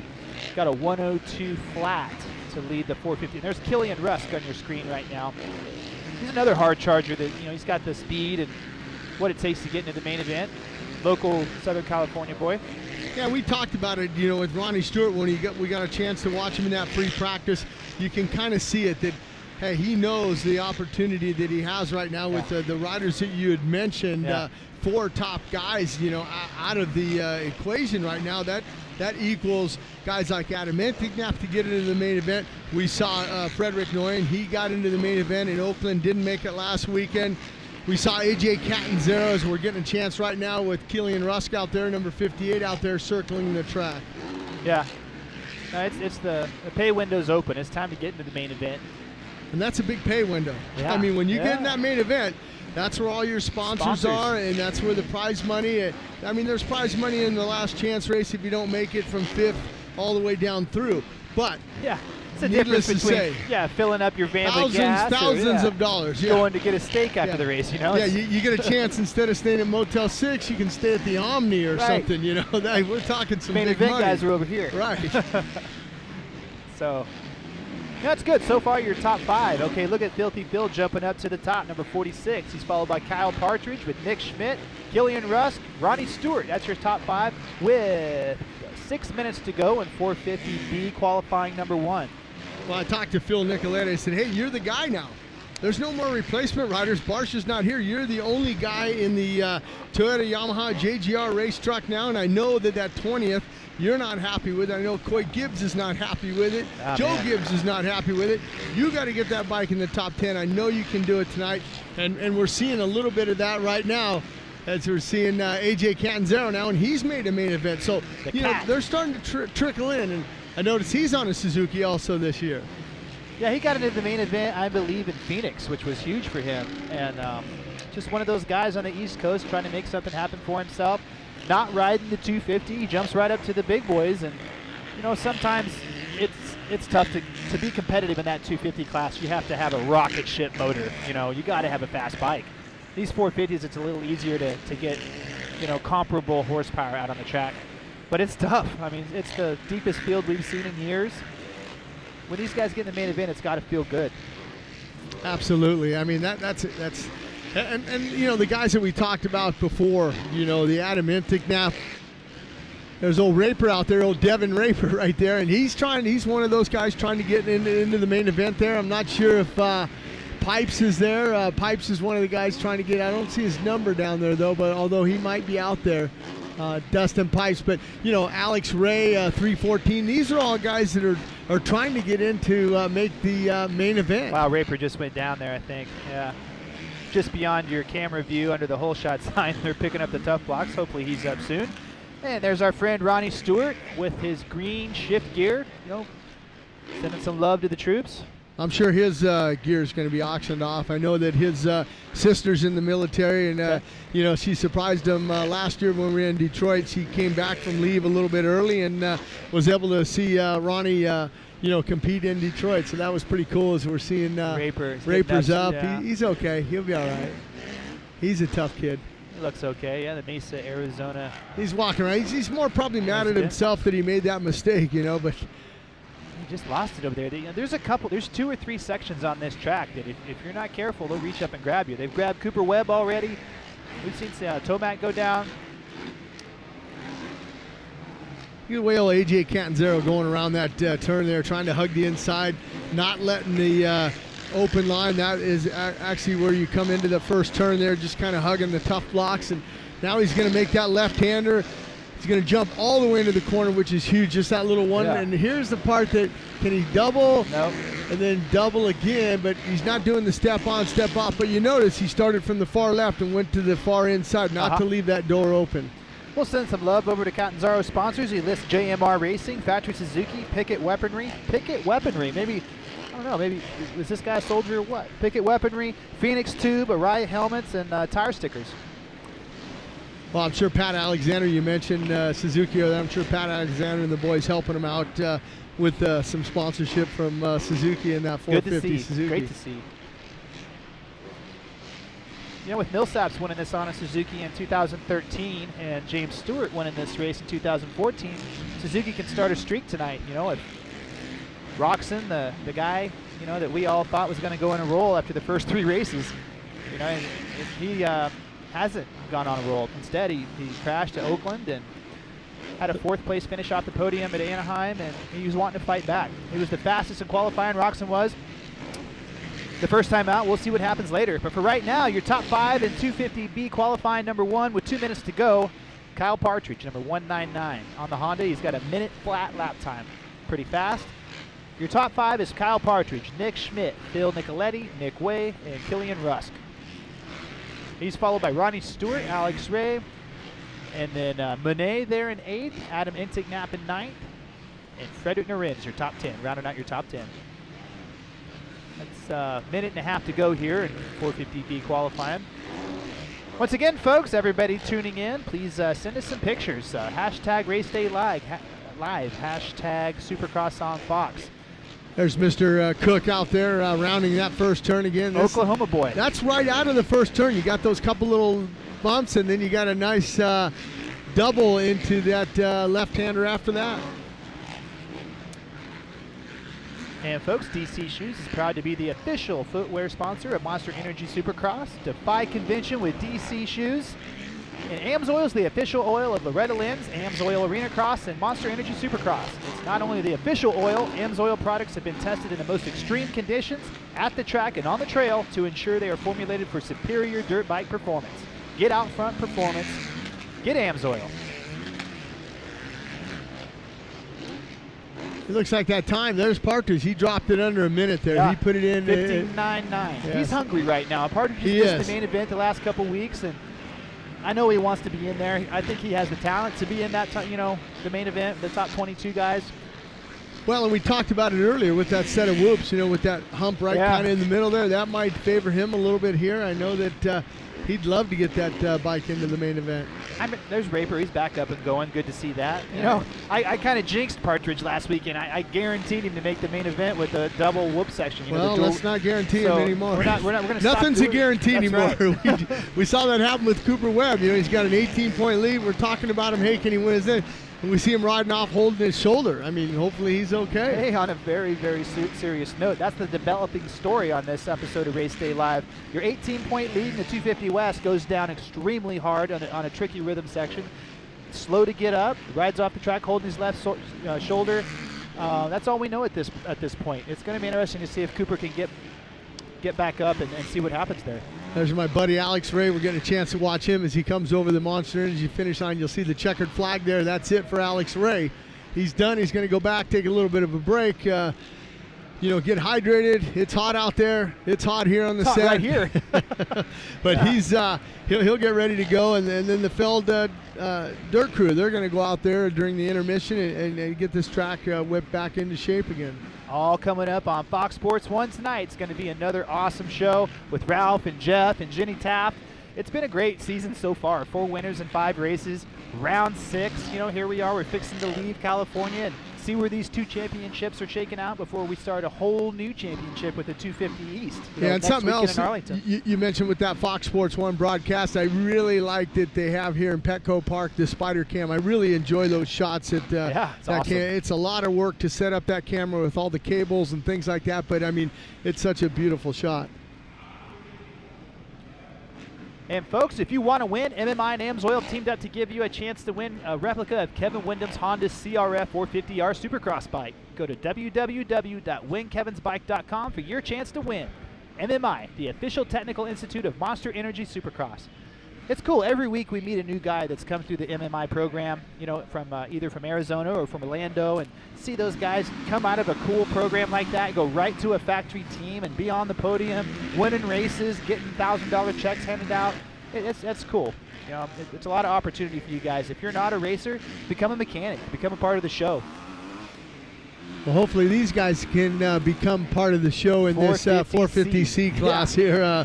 I'm seeing a little bit more guys here. Some of the entries, maybe a few of the guys, going to start the East Coast next year. They figured, hey, why not bring my 450 out? Why don't I get a race under my belt before that? Because I'm noticing we've got 14 guys out there, and in past races we've only seen like 9 to 10 guys out there. So maybe a couple of guys said, let's try this. That's cool. I tell you, a name that's sticking out to me right there is Texan Sean Hackley. He's been bouncing around the pros for a long time now, but he's kind of dabbled in some broadcast stuff with some of the racer production guys over at Mini Olympics. Does a good job. He's a good kid.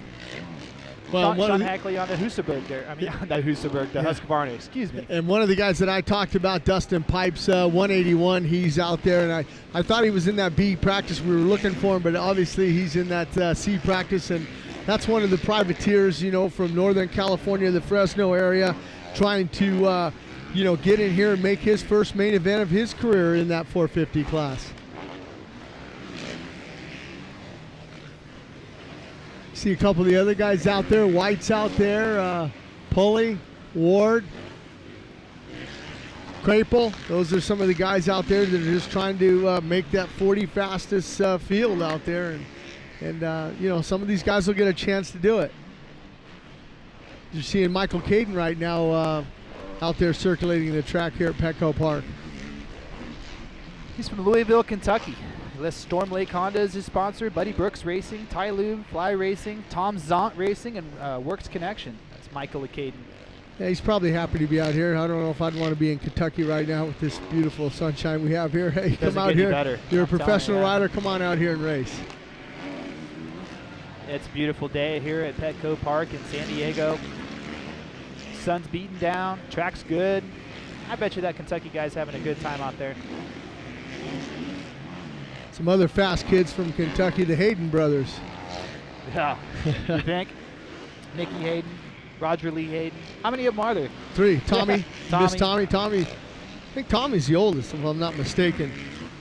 Yeah. Yeah, Roger Lee. I think Tommy's the oldest, and then Nicky's second, and then Roger Lee's the baby of the family. But 3 brothers that haul butt on pavement, that's for sure. MotoGP. I think Nicky's changed teams this year. He's well, I'm gonna fail at my knowledge of MotoGP right now, but he has switched teams. It's good to see him, still going, carrying the flag for America over there in Kentucky. Yeah, I remember when he won that MotoGP championship there, and he almost thought he threw it away when Danny Pedrosa got into him and took them both out at that GP. And it was good to see an American. It's been a long time since we've had an American win a MotoGP, and Nicky Hayden, the last to do it.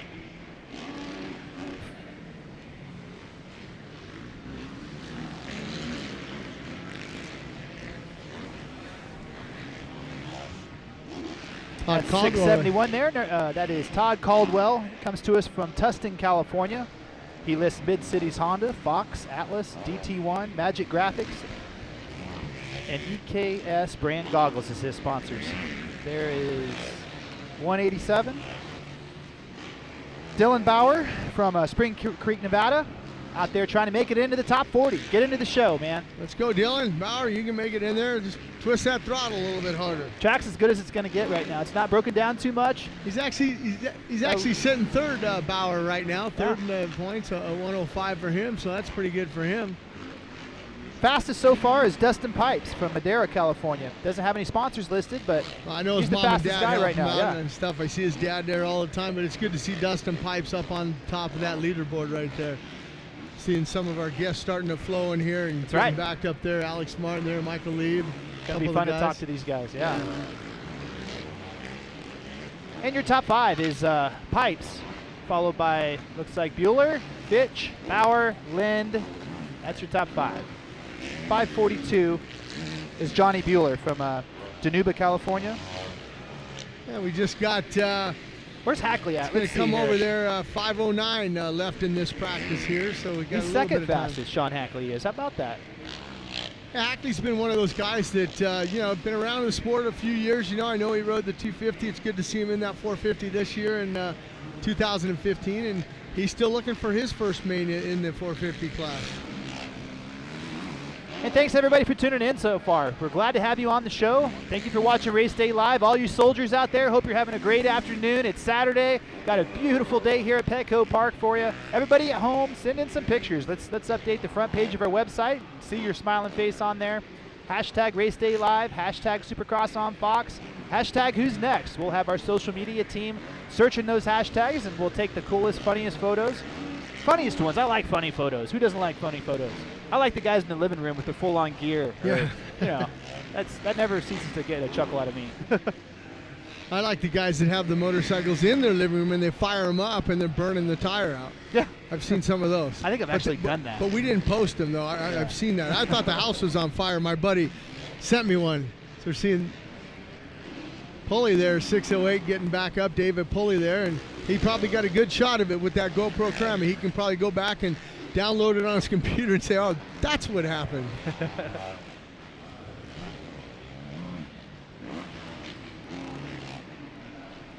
We're going to have some guests joining us here shortly. It's going to be exciting to talk to them. Each one of them has a really cool story behind them. It's always fun to pick the guests and work with our production staff to get them to come join us here on Race Day Live.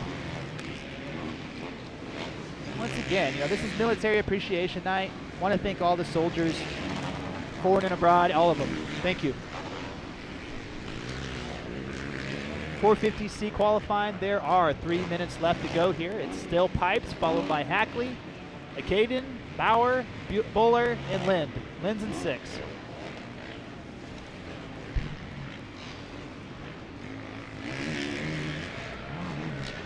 Yeah, it's just kind of winding down here as we're seeing the guys out there. 152 out there.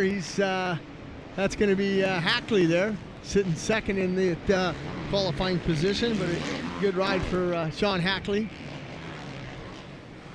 I think it's his first attempt at making a main event so far this year, Sean Hackley. So good to see him out there. Well, he's only got about a little over 2 minutes and 10 seconds left in this practice session here for the boys, but good to see Dustin Pipes still up on that podium right there, leading it with a 103 there. I like to see Dustin Pipes. He's a good kid. He's a big kid and stuff, and he's a great competitor, that's for sure. Well, we want to welcome Cycle Trader Rock River Yamaha new podium finisher Alex Martin to Race Day Live. Thanks for coming on, man. How's it going today? Yeah, doing good. Thanks for having me on. Enjoying the San Diego track layout today. Did you spend all that bonus money you got for that podium yet, or you keep that in the bank? There wasn't too much bonus money, but yeah, I'm saving her, keeping her in the bank. That's something you had to have been your mom and dad, I know John, and had to have been ecstatic. When did you get the call from them, and what'd they say, man? I think as soon as I got back to the semi-rig after the podium, I answered the phone. My parents were calling me, and all I heard was screaming and yelling. so I couldn't really make out what she was saying. But you didn't hear the screaming, yelling for me and Andy when we were up there, man. I was pulling for you to hang on there. I saw some of the guys coming up. Could you feel some of the pressure? At one point, I think, man, you were going after Malcolm. Stewart going for the win. Yeah. For me, it was just almost like I was in a dream that whole race. You know, I was so zoned in, focused. I didn't know what lap I was on. You know, I knew I was in second place behind Malcolm, and I was just trying to stay lashed onto him as best I could. He was setting a really fast pace, so it was everything I could do to stay with him. And, I mean, really, it was probably one of the easiest races I've ever done in my life. Just good hole shot and stayed up front the whole time. You know, it's interesting. You talk about it. I don't know what lap I was in, things like that. I mean, sometimes I've been in that position. You even forget to breathe. I mean, it just naturally happens, but you're in the moment, and you look at that and you go, man, I've been so long. This is my first podium in my career, but yet it was so easy. Yeah, it really was. It was. You would think being up on the podium would be a hard thing, but for some reason that day, that race was easier than most for me. So, yeah, like I said, probably around lap 11, I started thinking a little bit, and I tightened up. But for the most part, I just rode my own race and put in 15 solid laps. That's the key we hear, Andy, with riders. You know, when they start thinking and they start tightening up, how do you prevent that from happening again? Just don't think. Just let it come natural. Yeah, that's the biggest thing is just, you know, I at one point, I think it was around lap 11, I looked at my pit board and I happened to see Cooper's pit board, and it said 3 and charging on it. So I was like, oh boy, that's when I started to think. You know, up until that point, I was doing good and I was flowing. So that's the biggest thing, is just trying to focus on myself and racing the track instead of the other people around me. Well, speaking of the other people around you, you know, you've been at this deal for a while, and this has to be one of the deepest fields you've seen, you know, that you've competed against, you know, and you got your first podium in it. Is this one of the nastiest, you know, field of 250 West guys that you've seen in your career? Yeah, I think that I've been a part of, for sure, and that's what makes the podium even better for me, is that I did it when all those guys were there. There wasn't like a fluke crash, pile up in the first turn or something. We were all up front, so that for me, that's a huge confidence booster, you know, where everyone's in it this year, so it's cool. Let me ask you this. I know last year you competed in the East Coast. What made you change to the West Coast? Yeah, like you said, last year and also like the 4 years before that. So for many years I did the East Coast, just looking to switch it up. You know, I wanted to spend some time in California and get used to the hard pack tracks, and the team wanted me to. They would have preferred that I did West Coast, and I wasn't against it, so it kind of all worked out. Well, let me ask you this. Can you break any news or anything? You're going to be on a 450 when we head back east? As of right now, no, that's not the plan. I was kind of hoping we could get that. Yeah. I'd like to see you on a 450. I think you'd do well. Yeah, actually, I ride a 450 quite a bit in the off season. For years now, I've been doing that, and I seem to get along well with the 450. I seem to ride it fast, but I'm going to take advantage of this time off and get ready on the outdoor tracks. Well, talk about your team, the Cycle Trader, Rock River, Yamaha guys. You know, Austin Hoover over there and Christina Denny. It seems like a really good organization. I was just talking to Josh Hill. He's your newest teammate. You know, tell us a little bit about your team. Yeah, everyone, Christina and Chris Denny and my mechanic Scott and Austin and even Zeb Smith, all those guys, the truck driver Lonnie, they do a great job. It's a good environment to be around, more kind of almost family orientated and relaxing environment. And, you know, it kind of puts less pressure on us, so we don't really have as much pressure to go out there. And, I mean, we, as athletes, we all have the pressure on ourselves to do good, so we don't need other people doing it. And it makes it easier for me to focus on my job. And the team's been great, for sure. We got some good support with Yamaha this year in motors and Enzo suspension. And I got the Never Summer guys out of Colorado helping me out. So, yeah, it's been huge. You know, I did an interview earlier with Skype with Robert Canard. He's riding the Amsoil Arena Cross Series, and he won last night. The Another first Yamaha guy. Yeah, and I was noticing he also had the Blue Crew Yamaha. Can you talk a little bit about that? Yeah, for sure. The amateur program and the contingency that they give out for the guys is awesome. They've been stepping it up every year, and now that it seems like everybody you see at the local tracks is on a Yamaha now.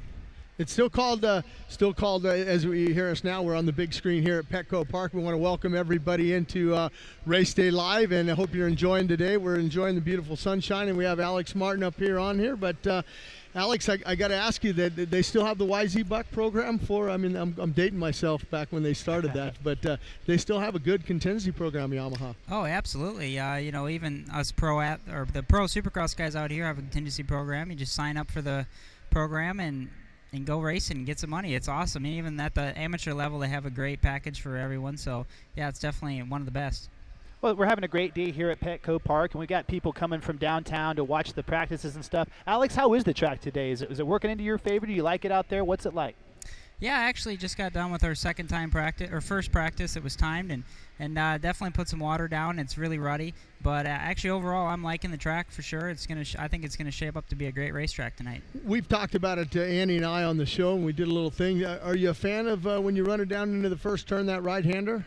Yeah, it's gonna be different for sure. You won't have your brake or your foot on the rear brake, so that'll be the first time this year that we've seen that. I think it'll be a little bit sketchy for sure with those guys, but bring it on. I'm looking forward to it. What about the whoop section? You know, with a little bit of a hesitation in the middle of it, does that mess up your rhythm, or is it business as usual? Just get on the back and pin it. Yeah, I think it makes it easier to get through the whoops because you've only got 4 to hit, and then you kind of have a little break or rest where you get onto that plateau, and then you have 4 more or 5 more. So it's something different, but I think it's going to make it a little bit easier for the guys to get through the section. Well, it's been a good year, you know, going back to your brother winning the championship last year. You know, that had to be cool. You're his older brother. I know that there's not anybody that's a bigger fan than you are, and you enjoyed that, you know, but then you get your own podium. You know, your parents got to be stoked. Yeah, I was really happy. You know, and I felt like for a while now my Supercross results have been kind of dismal, especially compared to my outdoor results, and it was just a huge sigh of relief to get that podium in Oakland. And you know, even last year with my brother winning the outdoor championship, I was really, really proud of him. You know, I've been there his whole life and seen him grow up and see all the effort he puts in, and it's really cool to see that. And also, so it was good for me in Oakland to kind of validate myself because you know, I've been working a long time, working hard for 7 years. This is my 7th year, so to finally kind of get that stamp of approval in Supercross is huge for me. What did you change different this year? I know that you know, last weekend you had a 9th. You're in the top 10 in the points, but what have you changed differently from the other previous 6 years that you talk about? Yeah, I think it's just the little things, you know. I mean, with the team getting help from Yamaha and Enzo, that really helped make me comfortable on the bike, and then also being out in California, just a little bit different environment for me. I really went into it with a good, fresh attitude, and I was just ready to embrace the California lifestyle, traffic and everything. And my brother was out in December, so we put in some time together, and really the intensity of my program was just at least a couple notches above where it's been before. I never really had a problem with volume, but the intensity was there this year. You know, speaking of intensity, your main sponsor, Yamaha, they took a big swing at that YZ250F. It might have been, you know, underdeveloped, didn't have EFI, but then they come out with the new machine. Your brother wins a championship. You're on the podium. How good is that new Yamaha YZ250F? Oh, I think the word speak or the actions speak for themselves. Everybody's stepping it up on it, you know, with the guys winning the championship last year, and then, you know, the privateers, it seems like 50% or more of the field is on a Yamaha this year. That's, you know, was unheard of a couple years ago. So it's huge, and like I said, you see the bike is winning all the magazine tests, and they have great contingency. So I think overall it's a great package. You know, you guys, the West Coast is different, and this might be your first time racing it, I'm not sure, but this is it. You know, this will be round 6, and you guys have a huge 1-month break. Are you prepared for that? You kind of got your eggs in this basket to go out there and get your second podium?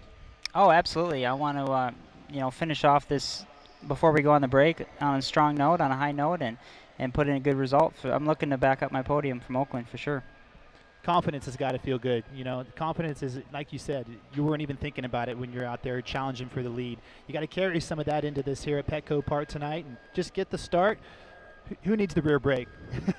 Yeah, if you hit that nice fluffy berm right there, you don't even need the brake. Just pin it. The track actually looks pretty good. You know, they've been watering it a lot. They watered it a lot last night. They're watering it right now. You know, how do you think it's going to be tonight? Is it going to stay tacky like it is now, or is it going to get dry? I think it'll be tacky for sure. I think the guys have been doing a great job with, you know, this is my first year in a while that I've done the open stadium, and the sun just bakes the track during the day, and it gets really technical, ruddy, potholes, and dry, and they've done a great job with watering it and getting the thing prepped, and usually by the time the heat races come around, the track's phenomenal. Something I see different, a lot of these tracks that we're seeing, the timing sections where you can seat hop and triple section. How hard is it to kind of practice that during the week?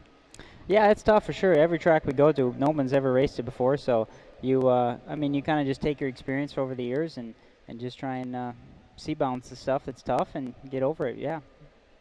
Well, Alex, hey, thanks for joining us here on Race Day Live. Wave to the troops at home. They're watching you right now. Wave to the folks in the stands. And we know you got more practicing to do and more qualifying. Good luck tonight, man. Go get that other podium. Thank you, guys. I want to see a podium now. I want to see a second. That's right. And don't look at the signboard, just ride your own race. Yeah, I got 2 more spots to go. Well, that's Alex Martin. We got some more guests coming up, ladies and gentlemen, including Michael Leib, Ricky Johnson, Eli Tomac. Stay tuned. We're gonna have a good show for you here.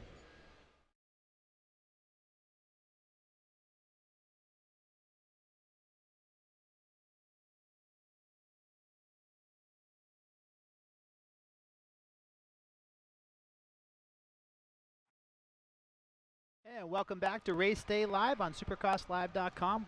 Andy Boyer, Jim Holly, and joining us right now is Rocket Exhaust sponsored Michael Leib. Welcome to the show, man. Yeah, thanks for having me on. It's awesome to come down here and check out a different side of the stadium. I'm sure you'd like to be on that side of the stadium. I would definitely like to be on that side of the stadium, but I'll take what I can get at this point. You know, you talk about your the season started out well for you. I mean, you had a 10th at the Anaheim, and then you went down to Phoenix, and you had a 12th, and then you go back to Anaheim there on the 17th. You had a 16th, and then walk me through what happened in Oakland in that practice. Yeah, I mean, leading up into Oakland, like Anaheim 1 was decent. Phoenix was definitely not what I expected, and then we had some shoulder issues going into A2. Oakland first practice went really well. I actually started really feeling like myself on the bike, which was really awesome, and I was happy. Going into second practice, just hit a kicker wrong, went over the bars, stepped through, landed on my feet, and ended up going to the hospital and hanging out in Oakland Hospital, which was quite interesting. Yeah, not a good place to hang out in the hospital in Oakland. I wouldn't think. Yeah. Well, you obviously got injured. You just went through a laundry list of injuries. Go ahead and explain to the folks that are tuning in exactly what you did to your leg. Yeah, I just broke a tib fib, broke some bones in the foot. I definitely am trying to come back for Houston, but right now it's kind of all up in the air until we get through at least a 6-week process to figure out what bones exactly are going to heal on time and what bones aren't. It's a major bummer. You know, you had a good thing going for yourself this year. You know, you kind of had white gear and you're just kind of an open billboard for sponsors to jump on, and you had some decent finishes. Were there some people starting to ring your phone and stuff, and were things jumping on board with you? We did great with, there was a girl, paralyzed girl, Brittany, Brit's Will to Walk campaign came in, donated a bunch, Excelsior, Kevin Beeks, Bolt, Autism MX, Landon Courier's training program. There was a ton of people that came on, and it was a huge hit, and we did really, really well with it. And actually, for the viewers at home, we're making some progress in order to try and get that gear out to the public as well. That's cool, Michael. You know, let's go back a little bit. We've got today's Military Appreciation Night, and we've got soldiers all over the world tuning in, and you spent some time overseas yourself, racing over there. Tell us about that experience. What was it like going over to the GPs?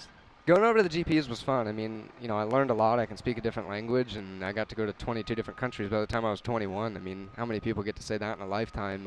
It was a great experience. Went through a lot of, you know, trials and things like that definitely tested my character. But, you know, I mean, I didn't go over there and get the results that I wanted to, although I did land on the podium in Italy in 2012 with Factory Yamaha. It's awesome. And then after that, had some contract issues with some teams over there, and it just didn't work out, and I decided to come home and make it happen with my family and Rocket Exhaust and on track, and you know, this is where my dream lies. I want to be here, and you know, if I'm going to do it, I'm going to do it the way that, you know, my dreams see it, and over there it wasn't the best place for me to be. It's tough to beat American Supercross. So look at us here in Petco Park, downtown San Diego. This is awesome. Injuries are injuries. You've had it happen before. You're going to bounce back from this. I can see it in your eyes. You know, this is just a bump in the road. You know, you still know that this is your dream. You're going to be back on a Supercross bike. It's going to be soon, huh, Michael? Yeah. I mean, like I said, Houston's definitely what I'm shooting for. I'm definitely going to do a few outdoors as well this year, which I haven't really done much in the past. So, I mean, we got a great program. I mean, my dad with Rocket, and you know, Josh Pitts, and my mechanic Kyle, and there's so many amazing people in my corner, and I couldn't have a better privateer team in the way that we do it, and with the white gear and allowing different outside sponsors to come in and buy advertisement placement. You know, it just for West Coast alone, we spent $100,000 to go race, and it's a big bill to cut. So if there's any way that we can bring in outside sponsors, which we obviously know that this sport needs, then we got to figure out a way to do it and bring it in. How hard is it to attract the outside sponsors? You know, are you doing it yourself, or do you have someone else handling? Because I mean, it's a lot to go out there and go to lunch and meet with people and try to, you know, sell yourself and get sponsorship dollars. And then on the other side, you're going, well, I'm a racer. I got to go train. I got to practice. I got to do this. Yeah. I mean, your plate is full when you're a privateer. So you're the owner of Home Depot. You know, I have an agent that comes up to you and starts spilling you on all this stuff. You know, what's the difference between him coming to you or me? You know, you're going to rather talk with me and have a one-on-one person meeting. And my mom with On Track School, she's always taught me, you work for what you want, and racing is what I want, and I can't really do it without a budget. So I'm willing to do, through Anaheim 1 and Anaheim 2, I was at 2 or 3 different meetings during the week, after training or before training, whatever it was, to go and make it happen, because that's what we have to do. Got to cover up that $100 grand. You spoke about your mom. It's a family affair with the Leibs. Your dad has Rocket Exhaust. Talk about that performance company with your dad. Yeah, my dad, talk about heart and soul put in a business. It's awesome to see, because the development stages that we go through with, my dad with Rocket and Josh Pitts, and, all the different things that we go through, making stage 1 kit, stage 2 kit, stage 3 kit. You can literally go buy what we race with, and I like to think that we have the best privateer bike that's on the, on the track. And, it's cool because, you go out to a different, big name brand, they're not going to give you exactly what they're racing with. And we're at a point to where we can do that because we have nothing to hide, know. We're privateers just like all these other privateers trying to go do it, and we've created an amazing package to go and race with. And like I said, I'm blessed to have the opportunity that I do with my family because it's amazing. The fit is just unbelievable. And there's, go ahead. Yeah, you talk about that. I see a lot of privateers when they go through AMA Tech and sound decibels. Oh, my bike's not passing, it's too loud. Sounds like you have an in with Rocket Exhaust if you got to make any changes or something. Yeah, Josh Pitts is our computer. I call him our computer nerd, but he's unbelievable, and I have so many people in my corner that will do anything just to help me and chasing my dream, and it's a true blessing. Now let's put your fan hat on here. You're out for a little while till Houston, until you come back. I know you've been watching that 450 class. We've got people tuning in all over the country, all over the world, and people downtown here in San Diego. What are we going to see tonight? This is round 6. Who's next? Who's the next guy to win one of these things? I don't know. It's tough to say. I've actually, been really impressed with guys like Tickle, and obviously Pike before he went and got hurt. But it's really tough to say. I do like the track a lot tonight. I think that this is going to be a good racing track. I think last weekend was as well. I don't know. I'd like to see Roczen get back up on top. I think he kind of knocked his confidence down a little bit, and I'd like to see him bring it back. But guys like Dungey and things like that are just consistently there. You can't really fight against them. It's not like it's a fluke. It's 5 years in the making. He's won championships off of always being there. Right, they're there for a reason. Yeah. You talk about. I hear a lot of riders. They talk about confidence and when your confidence levels up, and that all pertains to during the week. From Monday, Tuesday, Wednesday, Thursday, leading up to the race. The race is an easy part of your week. It's the week, the preparation before Absolutely. the race that is the hardest thing. Walk me through like a week that for Michael Leib. A week for me is. My week starts Sunday. We do a recovery ride post-race. My trainer Chris Hay with CH1 Pro Training, he stepped on about 4 or 5 months ago, and we've made an amazing progress. And it's a shame that I can't really, get out there and show how good a shape I was in. But we start with that. We ride a Monday, Tuesday, and probably a Thursday. Cycling, literally every day, whether it's a recovery or a tempo build. 1 or 2 days a week in the gym. Friday's a recovery. Saturday morning before practice, you're back on the bicycle, and you're on the bicycle in between everything as well. So wow. It's a constant go, and your body has to be at optimum, performance levels to do what we do. And you make one mistake like I did in Oakland, and boom, you're out for 8 weeks. Right, it's gnarly. The leg is one of the worst things you can do because, like you just said, you ride the bicycle, you run. What are you gonna do to adjust your training right now? Is there things you can do, or are you just gonna rest and heal? There is. I'm personally taking a good 4 weeks here to just chill and just kind of step back away from it and work on this gear deal that I'm going with. And anyone out there that's interested in the white gear, mxleib@gmail.com. Please email me if you're interested. There's going to be a limited amount of gear that goes out, hopefully within the next 4 to 6 weeks. But as far as training goes, it's just kind of on hold until I can walk. Yeah, I've been there. Broken legs are no good deal. Yeah. I'm looking at your toes right now. You guys at home can't see them, but trust me, it's a scene out of a horror movie over here. But Michael's going to be okay. You're going to heal up. Yeah. You're going to be back at Houston. I know you're going to be back. Thank you for coming on Race Day Live, man. It's really cool to hear your story. Perfect. We have Thanks. some more guests coming up. As a matter of fact, we have Mr. Two Hip, Ricky Johnson, going to join Race Day Live here shortly. Coming up right now, we've got the Toyota Tailgate Talk. Please enjoy it.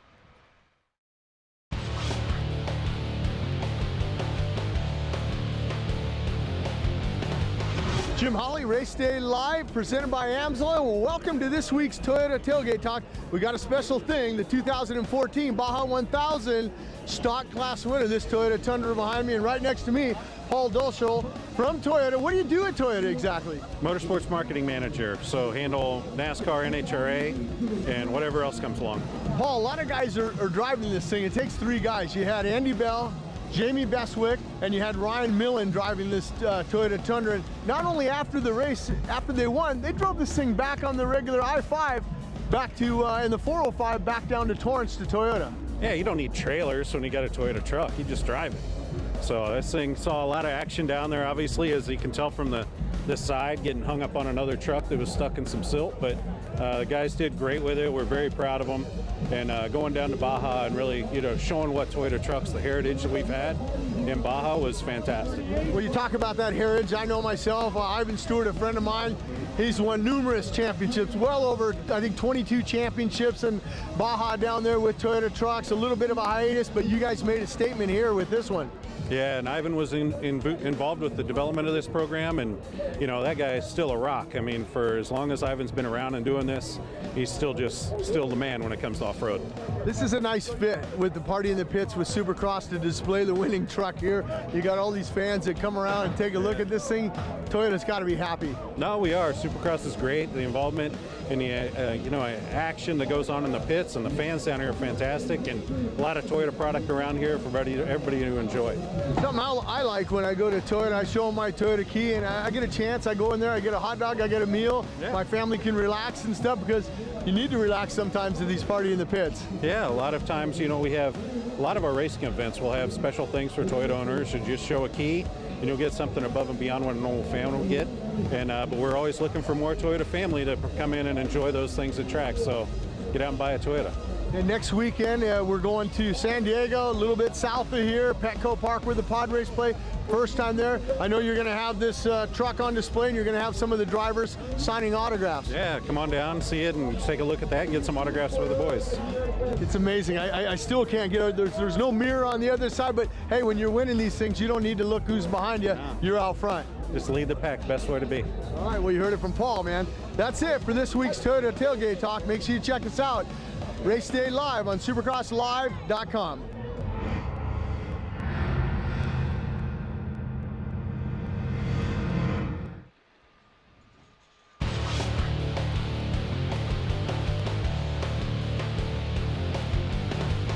Jim. And joining us now, we have a very, very special guest, nearby El Cajon, California's Rick Johnson. Welcome to Race Day Live, man. It's a pleasure. It's awesome to be down here at Petco Park. Jimmy, you and I banged bars over at Qualcomm for many, many years. And to be down here first time at Petco is unbelievable. The track is really tight. Almost a little arena crossish. What would you say, Hazard? Well, I like the first turn. You know me. The brake the more people that are getting banged and beat up, Jimmy loves that stuff. That's the right thing. But I was going to go back to a little history we had. I remember back in 1985. Qualcomm was the start of the Supercross series back then, and remember it was raining and pouring, and poor Jeff Leask, Billy Lyles landed on him, broke his jaw and everything. I mean, those were the good old days. The good old days for you, not for Jeff Leask that day. But yeah, to be down here, it's awesome because this is such a historic place, the Gas Lamp District.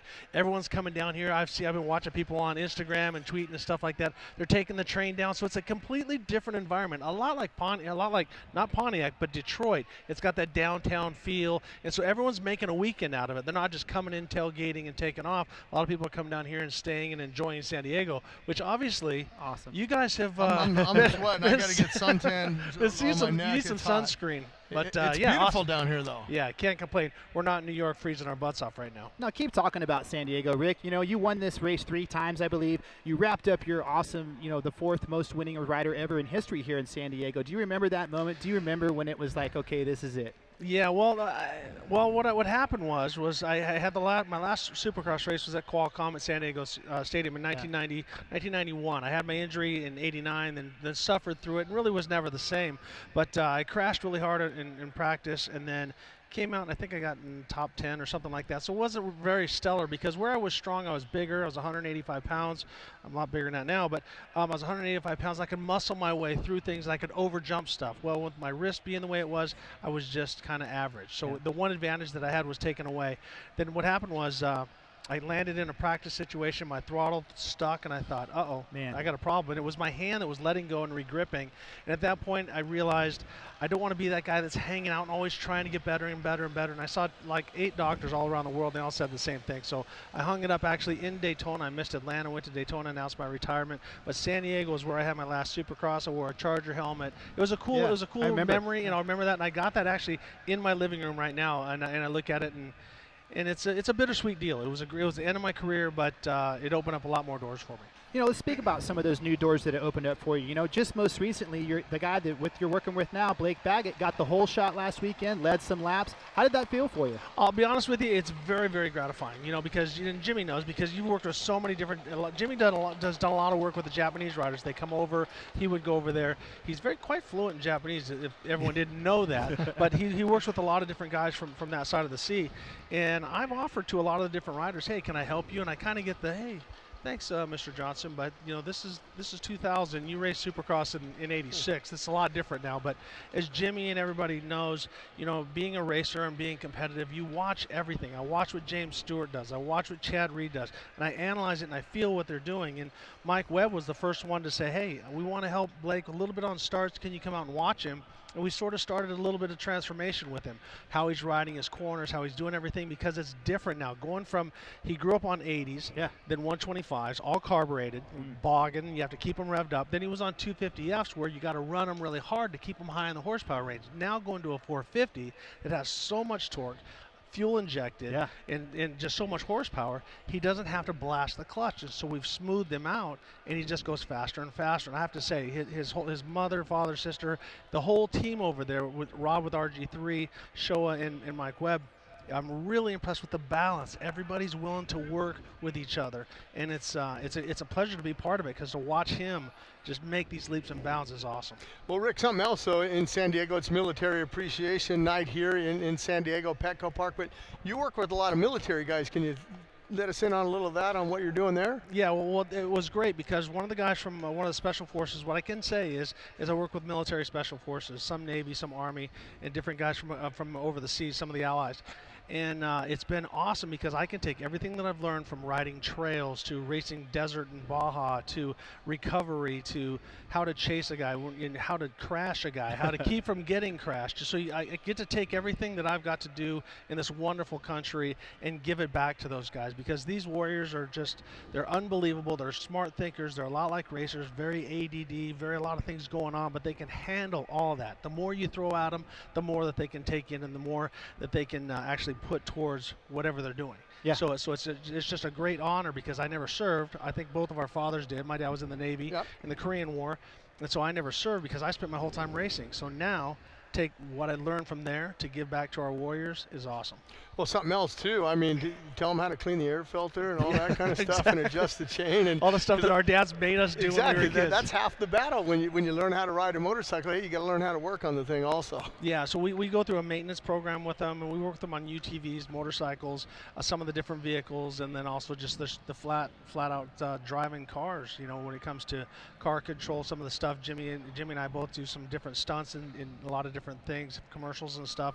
So taking everything that we've learned and give it to those guys, and it's awesome because they enjoy it. I mean, these guys are the baddest of the bad and the coolest of the cool, and then when you can get them out there riding and doing stuff, they sound like little kids. They're like, yeah, did you see me, man? I jumped so high and all this stuff, and so it's great to give back. You know how I know we're getting old, me and Ricky? We were on a commercial a couple weeks ago, and we were there, and McGrath was there, and a couple other guys, you know, David Castillo and guys like that. And we're the old guys. We're sitting around. They're tooling around up in the thing, and the director. And I'm going, Rick, you think the director's going to get mad? Those guys are doing that out there. And Louis Franco is out there. He's kind of around it. It's like, oh, they loved it. They loved it. And I go, well, me and Rick aren't going to do that. We're all right where we're at right now. No, the pay scale is the same. We're not getting a stunt adjustment. That's right. So I'm just going to sit back here. When they say action, do my thing. When they say cut, get off the set. But I noticed me and you, we hole shot them when they wrapped for lunch. We were the first ones in line, though. First ones. We elbowed our way in there. There was a lot more physical back in the 80s and not so many black flags, so we had to use that. Let's talk about that a little bit. You know, I'm looking at a generation right here that was one of the most gnarly and competitive in the history of our sport. 1985 World Supercross champion, 1986 and 87 Supercross champion. What's changed? You know, we're talking about rough riding this year. You guys rode rough. You guys took each other out. Has it changed? Is it more gnarly, or is it more apparent right now? In my opinion, the playing field is so much deeper than it was when we were going. I mean, you think so? Even more than 85? Oh yes. There was a couple guys. I mean, now granted, the first 5 laps, there was dudes that could take your legs out from underneath you. There was a lot of fast guys, but there wasn't a lot of fast guys the last 5 laps. So you know, there was probably maybe about 7 or 8 of us that really trained hard and really took pride in it.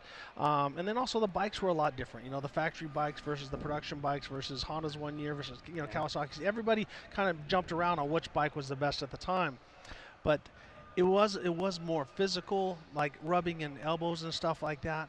But a lot of the black flags, like I talked to the officials about what happened with Chad Reed. Now that was like an afterthought. He went. It wasn't a racing incident. He was pissed off. He retaliated. Do I think Chad tried to take him out? No. But did Chad go after him? Yes. So you're in a bad spot there. Absolutely. And I really don't admire any official that has to make a call, because you don't want to. You never want to. But anytime that a guy goes, okay, I'm going to go across the track and nail somebody, you have to do something's got to be done. You have to do something. Well, I think that it's part of our sport. It's not going to stop here. It's going to continue. And it was back in our day. I remember David Bailey and Ricky Ryan did something to him, and David waited till after in Tokyo Supercross and just ghost rode the bike into him and stuff. And you're thinking, wow, David's pretty mild mannered, man. He lost his cool, but it does happen. It's part of the sport. I mean, you see it last week in the Super Bowl at the end there, the Patriots and Seahawks. You know, I mean, it is just part of the game, and it's going to happen. It's not going to end, and hopefully we can move on from it. Yeah, absolutely, we will. And moving along, it's cool to hear. You guys had the most competitive era in the history of the sport. And this season, the theme is who's next. Villapoto's gone, Stewart's gone. Pandora's box is wide open. And we've had 4 different winners in 5 races. Ricky, who do you see right now? Who's the guy? Is there a guy, or is this championship still growing?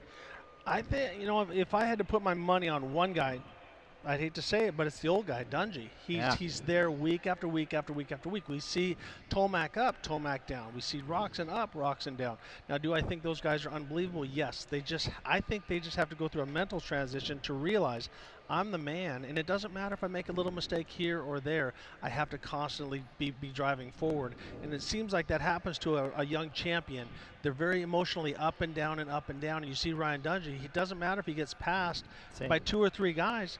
He works on it, and he works his way back. And so I'm seeing less emotion, more fact out of Ryan Dungey, and more emotion and less fact out of Tomac and that. And also Canard. Canard is not emotional, but he seems to be on or off just a little bit. So they're all awesome. And also, I mean, just keep going down the field. I mean, I hate to see Barsha out and different guys being hurt, but now all of a sudden Millsap had an off couple weekends. Now he's fast again today. This weekend. So short, physical track, big guy. Look out for him as well. Look at Jason Anderson. He's another guy. He's placed in the podium at the first round. He's been in the top 10, 5th in points. He can be there tonight. Look at your guy, Blake Baggett, Cole Seeley. Look how deep this field is. Yeah. We've got the big 4, big 5, whatever you want to call them, but there's guys that are hungry and getting faster that's going to make this championship even more exciting. Well, I think what Ricky said, the confidence of knowing you're the guy. I mean, you can be the guy, but you might not be the guy that night. But okay, I'm the guy still, but I got 3rd or 4th. And I think that's where Dungey's at. He knows all these guys that we just talked about are the guy, but it's who's the guy and who's going to be the most consistent. I think the consistency is going to win this championship this year. Back when I was racing, there was a certain little freckled guy named Jeff Ward. Okay, and you could actually. He's still got freckles, though, I know, right? he's still little too. He's still little, but he's a strong guy. But the one thing I love about him, and he's here working with Cole Seeley. But Jeff Ward, no matter how bad you beat him the week before, it made him work that much harder. They come back, and that's what I see with the Ryan Dungey right now. It's like he doesn't seem to get too emotionally wrapped up if he gets a 2nd or 3rd or 4th. He just always keeps plugging. And so, once again, you said Cole Seeley on the podium, very strong, very fast here today as well. So it's anybody's game, but like I said, the guy I think that's rolling for the championship right now is is Ryan Dungey. And he had number 5 just like you had number 5. I remember that year. Did you have a favorite year, Ricky? You know, your career was so awesome. I don't want to understate how awesome your career was. Motocross to Nation Championships, 500cc championships, 250cc outdoor titles, Supercross. What was your favorite year? I would have to say 86. I came from Yamaha, and that was a transition. You know production what I mean? rule. Yeah, well, those are the production rules, so I never really got to really bitch in a Honda Works bike. I got to test it in 1982, but I stayed with Yamaha, wanted to be a loyal guy, but Yamaha wasn't making the changes that I wanted at the time, so I went to Honda. And with that year, I really found my own as a person. I was 22 years old. I was strong physically, strong emotionally. I had a great mechanic in Brian Lunnis who pushed me and was very, very strong, making me get better and better. I had a great team with Dave Arnold and Roger DeCoster, so I had a great support. And honestly, I had 2 teammates that were best friends that were total alpha males that wanted to whip my ass all the time. So it's like I had to perform, and that was probably my most exciting year in a great year. I think I was faster in '88, but '86 will always stand out as my year. You know, something that stands out for me is when we were over in Tokyo at the Supercross. I mean, you had a sore throat. He's even saying, "Hey, look at my throat. I can't see my tonsils. I can't breathe." But he went out there and he just kicked everybody's butt that night. And I just went, man, the guy was sicker than a dog. But that's what I remember. I remember my first time I saw you was Texas Stadium in 1987. You won that race that night and shot at the crowd with the 6 shooters. It was awesome. It's cool to have you here today. Thank you for coming on My Race pleasure. Day Live. Good seeing you, Rick. Good luck to you and Blake Baggett tonight, man. Keep that momentum going. Sunscreen, and enjoy this weather. Thanks for having me, guys. Well, coming up next, Jim.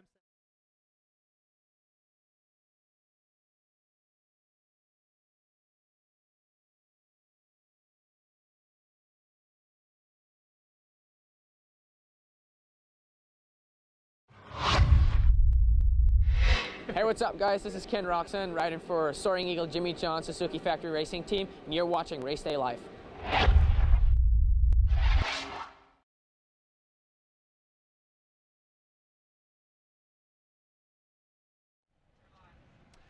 Hello, folks. Race Day Live. Andy Boyer, Jim Hawley, and joining us now is Jeff Tilton with the Semper Ride Foundation. Welcome to the show, man. Yeah, thanks, guys. Thanks for having me. Good to Welcome see you, to my Jeff. hometown. Yeah, it's a beautiful town. Yeah, absolutely. Well, let's get right into it. The theme tonight is military appreciation, and Jeff, you're really involved with that, with helping guys learn how to ride motorcycles. Tell us about your program. Yeah, it's kind of opposite of what Rick does. Rick actually trains the guys, you know, for when they're on duty, tactical, basically. And what our mission is, and it's mainly with the Marine Corps, is to make them better riders when they're off duty. So there's a lot of fatalities, a lot of, you know, crashes that really shouldn't happen. So what we try and do is get them better training, you know, advanced training, take them out to tracks, you know, for the sport bike guys. And then we do a lot of off-road training with a lot. Ivan Tedesco is out at our last one instructing, Michael Sleater. So really, that's our mission, is to reduce fatalities and mishaps when they're off duty. Yeah.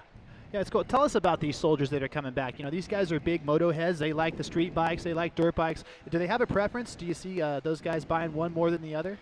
Yeah, unfortunately, you know, well, not unfortunately, but the culture is definitely to buy sport bikes. Street bike guys. But what we're trying to do is we're trying to get them out on the dirt. Yeah. You know, we do American Super Camp. We do off-road training. So really, you know, they're safer on the dirt. You know, you might get hurt, but really there's not the big fatality. So a lot of sport bike riders, but even with the sport bike riders, we just try and get them to become better riders and less likely to crash. Well, and I think also, Jeff, you know, with my experience with working with people, you know, if you teach someone to ride on the dirt, that transition to the street is a lot easier. And if you take someone from the dirt and try to put, you know, a street bike guy will say, "Oh, I know how to ride a motorcycle," and you take them in the dirt, and they've crashed already. And you say, well, this is an uneven surface here, and you got to take baby steps. Yeah, you're 100% right. And that's actually one of the trainings that we do is American Super Camp. So it's basically a TTR on 25 with a slick back tire, and we're teaching them flat track. And what that does is learn to get the motorcycle out of control and regain control, which you can't really train anyone to do that on a street bike because the repercussions are just too high. So that's definitely, you got to start in the dirt, you know, to gain some of those core fundamentals to be able to recover a motorcycle when it gets out of control. Something else you're experiencing, your wife over there, you guys just expecting, you had your little daughter, she's 2 months old there, she's sleeping. How's that going for you? It's an adventure for sure. Everything's great. Excited to bring her, you know, to the hometown Supercross, her first race. Got her earmuffs, and yeah, she's ready to go. I'm also coordinating a big part of the opening ceremony tonight, so they're going to be here to check that out. We got a Marine Corps band coming in. We got about 100 combined forces between the military, or between the Marine Corps, Army, Navy, Coast Guard, Air Force, and then about 5 o'clock we'll have a couple Cobra helicopters flying over. So it's good. You know, Feld really embraces the military appreciation part of this, and for me, working so closely with the military, it's really an honor for me to be able to, you know, bring what I'm doing, you know, with the guys at work, you know, to be able to bring it into Supercross world. You talk about some of those helicopters and the military guys you're working with, and you're trying to, you know, teach them how to ride and ride safe and ride properly. Did they ever say, hey, man, you want to rappel out of one of these helicopters? You know what? I haven't got to ride in any aircraft, but I've definitely been in some cool equipment, and yeah, so it's a lot of fun. You know, we have, your thing there. yeah, you know, typically we have between 30 and 50 Marines out, and you know, really by the time they get done with this cool training that we give them, they're so pumped they'll let us do anything. But just haven't taken them up on an aircraft ride yet, but one of these days. Well, Jeff, there's a reason why you're teaching these guys how to ride. You know, you're a great rider and racer yourself. You know, talk about yourself a little bit. You're a former pro, a freestyle, you know, pioneer. You didn't just walk into this thing. You've been around for a long time. Yeah, I started racing motorcycles when I was 8 years old, back in 1984. Went to some of the arena crosses that Jim put on, you know, back in the day, and made a Supercross main, the 250 class. You know, had a national number. So definitely, you know, my experience riding and racing, and then going into freestyle. Gives me some of the tools to be able to teach these guys. It's not like I'm just some, you know, guy who can read a book on how to ride a motorcycle. I know how to ride a motorcycle, and with that, I've been able to work with a lot of the motorcycle industry partners to be able to help, you know, put on this stuff. You know, we do all this stuff out on the runways and stuff. We've had Josh Hayes out there, Jake Gagne, Yamaha supported it. Jason Pridmore. That shot we're looking at there, that's not actually on a racetrack. That's Nope. out on the runway at a military Yeah, base. that's actually just north of here up at Camp Pendleton. Oh, okay. They allow us to take over the whole runway for the day. They shut down flight operations, and we go out there and do motorcycle training. It's really cool. Wow, he's got some pull, man. He shuts down the whole runway for him. Yeah, it's you know, really it's really important for the Marine Corps and all the military, you know, to keep these guys in the fight. You know, they go deploy to wherever they're going, whether it's Iraq or Afghanistan or wherever they're going nowadays, and for them to come back and get hurt on a motorcycle, you know, it can be prevented. So that's what we're really trying to do, is keep them in the fight by, you know, they've earned it. If they want to go ride motorcycles, we encourage them to. We just want to have them do it safely. Absolutely. The American Forces Network is tuned in to us right now. They're in 175 countries. All the boys are watching right now. When you guys get home, look up Jeff Tilton, man. He'll teach you how to ride and teach you how to ride the correct way. Yeah, absolutely. The biggest thing, you know, if you want to see what we've done in the past, go to our YouTube channel, Semper Ride, and it's got, you know, all the different events that we've done, you know, from the street bikes to the American Super Camps to the off-road stuff.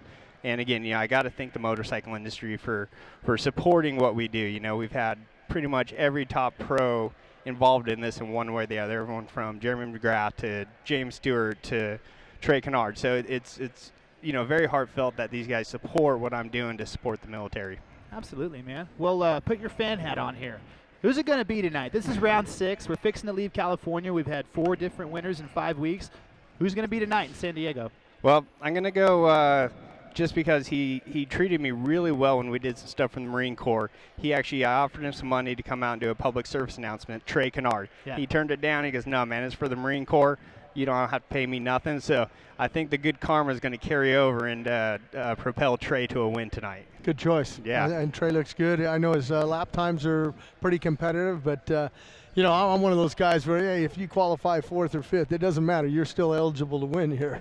You know, that top 5 is so close. You can't really, you know, it's like picking a name out of a hat. But yeah, Trey Canard, that's who I'm pulling for tonight. In the lights class, kind of hard to go against Cooper. Or in the 250 class, kind of hard to go against Cooper Wetta, but I know he had a little bit of a crash, but I'm looking for Cooper to do good things again tonight. Cool. Well, hey, man, thanks for coming on Race Day Live. I really am impressed with your program you do for the soldiers. I know they appreciate it, man.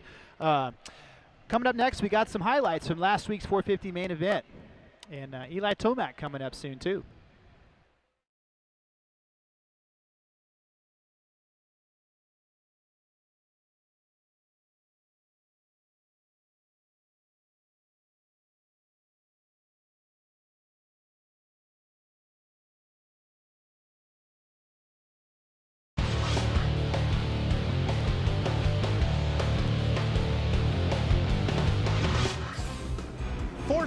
lined up at the gate for the third and final time in Angels Stadium in Anaheim, California, and they away to the gate drop on the 7-foot drop down the hill before they can charge off to the first corner in the whole shot. And from the outside, it's Yosemite Suzuki rider Blake Baggett from Southern California that grabs the start. But it would be points leader Ryan Dungey on the brand new Red Bull KTM. Finding the traction in the rear wheel, cuts back to the inside, and we've got a new leader. And the question was, where was Ken Roczen, the Suzuki rider who was your points leader early on in this championship? He was working his way through the pack, following Baggett right here. He would finally catch up to Baggett and work his way by the Yoshimura Suzuki rider right here. On the outside, cuts back, gets to drive through the sand, and Roczen's passed. But the battle for the end of the championship, or the end of the race here, was Tomac. He would first have to get past Baggett, does this in the sand section, and he set his sights on Ken Roczen. Last week's winner at Oakland, Trey Canard, looked like he would be a contender here tonight till this moment. Running third behind his teammate Cole Seeley the whole race, makes a little mistake. There goes Roczen, there goes Tomac. And then Tomac would go after Roczen. With 1 lap to go, just past the white flag, Tomac, very aggressive pass on Tomac. That puts him on the podium. Ryan Dungey gets his first win in 2015 and extends the points lead as his mechanic celebrates, and the KTM guys have their first win with the newly designed Orange Machine. On to San Diego goes the 450 class.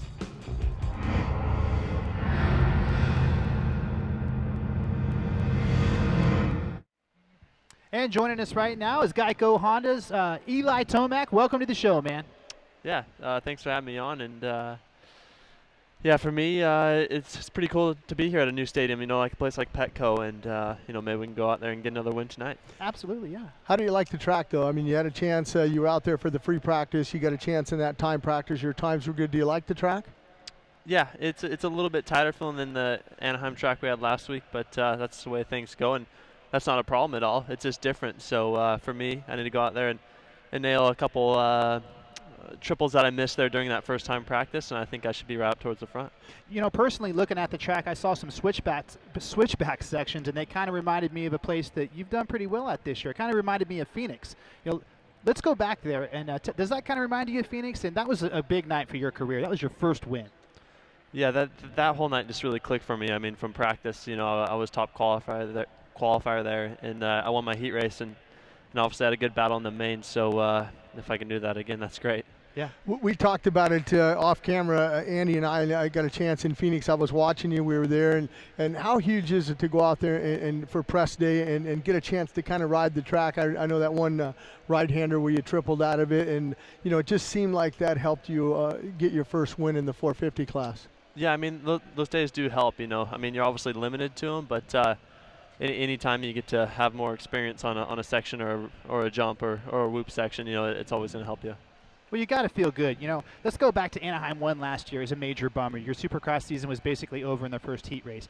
Come to Anaheim 1 this year. You know, you won all the overseas Supercrosses. Everybody's looking at you as the guy. You have bad luck again. Then you come back and win Phoenix. You've been on the podium again. You're 23 points out of this thing with one more race to go before we leave California. Are you hungry? You ready to get back in the championship? Yeah, I would say as hungry as ever. Yeah. I mean, at this point, all I can do is try to beat the red plate. You know, that's the goal the whole time for most of us, I think. So, you know, that's what I'm shooting for. Well, we were watching those highlights there just before that. You could tell you were hungry when you got inside of Roczen. You know, you had to be thinking that the main event was winding down. Were you thinking, okay, those are some points right there. Go get them. Yeah, I mean, at that point, you're just searching for everything you can. And, you know, I was behind him for 19 laps. So I was like, man, I got to do something quick.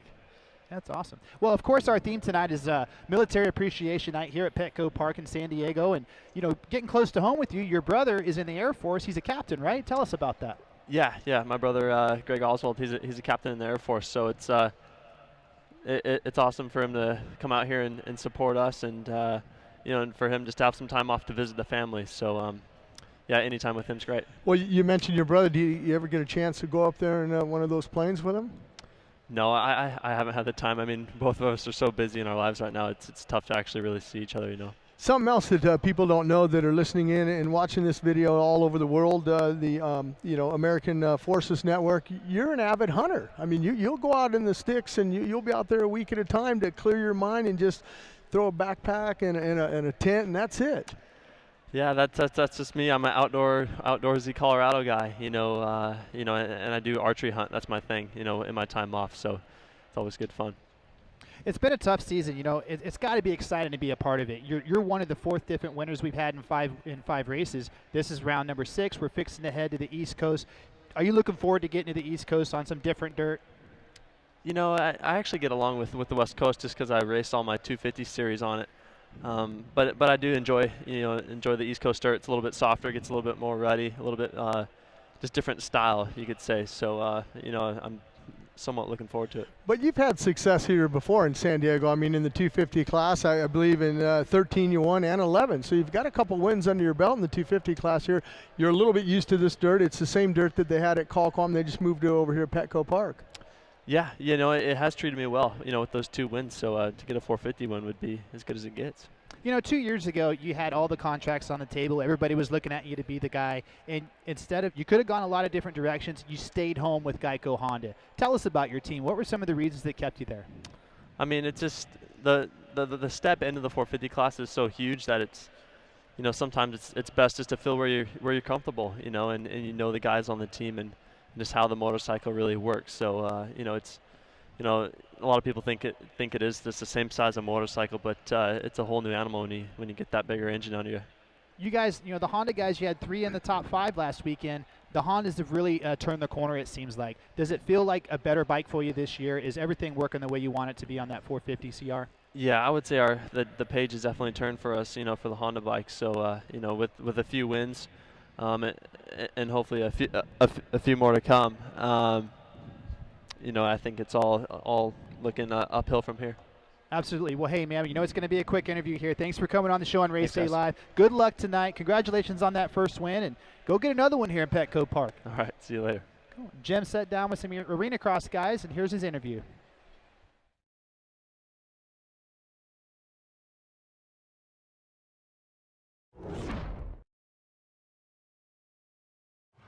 Bobby Kiniry, welcome to Race Day Live. We're here in Petco Park. You've had some good success here at Qualcomm, but where were the San Diego Padres play out behind me? You get a chance to see the track, but I want to welcome you to the show and congratulate you on last night's win there in Wilkes-Barre, Pennsylvania. Yeah, I appreciate it, guys. It's been a little bit of a struggle at the beginning of the series here for me in the Arena Cross Series, but hey, figuring it out slowly but surely every week. The results improve, stay out a little more trouble every week. Been winning some heats and dash for cashes and eventually here a main. So looking forward to the rest of the season. It's still a long season here in the Arena Cross Series.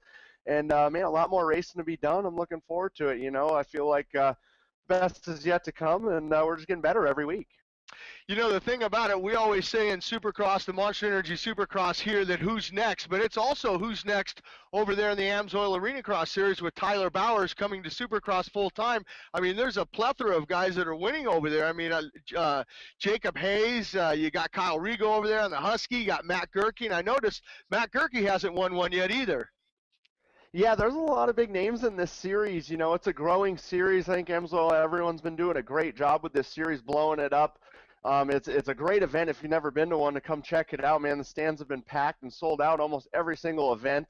Tracks have been great. A lot of big names moving from Supercross to this Arena Cross Series. Gavin Faith, myself, Matt, Chris Blows, the list goes on. A lot of guys that were already in this Arena Cross Series that had been in the Supercross Series, such as Regal and those guys. And, man, a lot of stiff competition. You really got to be on your A game. And, as you can see from the overall results, it's pretty interesting with some of the inverted starting line procedures as well. So it makes for some interesting overalls with a 5-1 for an overall win and stuff like that. But, hey, we all got to do it, and it's part of what we're doing here. And I guess, Bauer seemed to persevere with it. So I'm sure the best man will win at the end of the season with this. Yeah, I looked at it last weekend. I saw Chris Blows. He went 1-1. I went, wow, that was pretty consistent there to get that win last weekend. But and some events, there's only one night Saturday night, but this night in Wilkes-Barre, there's Friday night, and you also got another one tonight. But what's the key, I mean, to the AMSOIL Arena Cross Series? Because you really only have to be in that top 10, and then they restack up, and you guys, it's a race to the finish for that championship.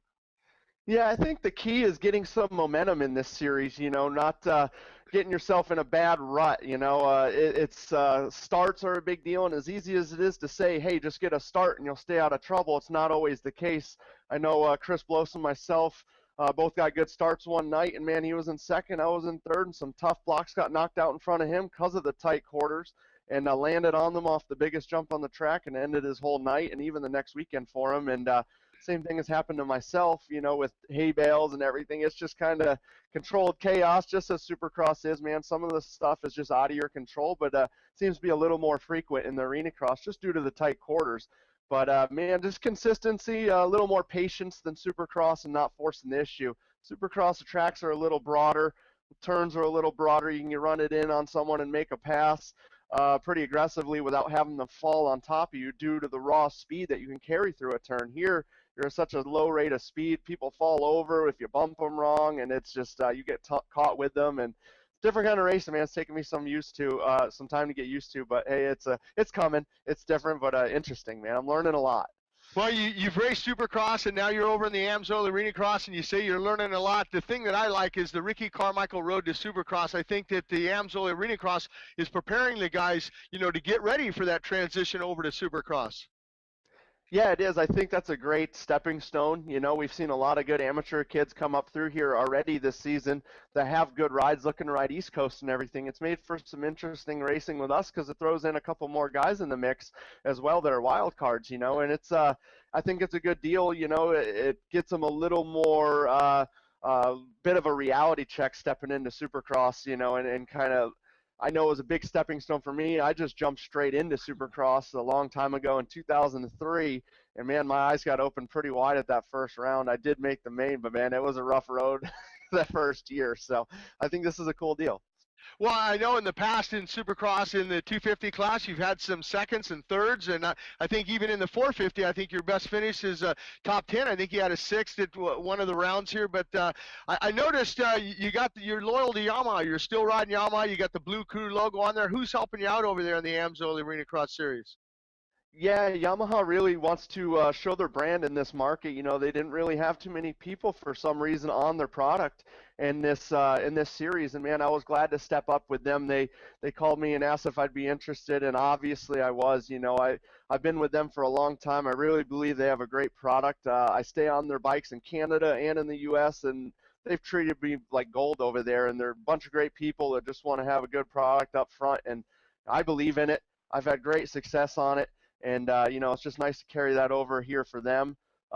There's a team put together this year with Yamaha. It's Thermotech as our main title sponsor. They got a lot of great products. And, you know, FMC is our motor and everything. You know, the guy who really pulled everything together. He's got a lot of great products as well. And OTSFF, my team from Canada, really stepped up. And, you know, a bunch of other sponsors. I hope everyone gets a chance to go check out what we got going on and you know, help support the sport and keep us all racing. You know, I hear that you mentioned Canada. Obviously, you're going to go back up to Canada and race the outdoors after the AMSOIL Arena Cross Series is over.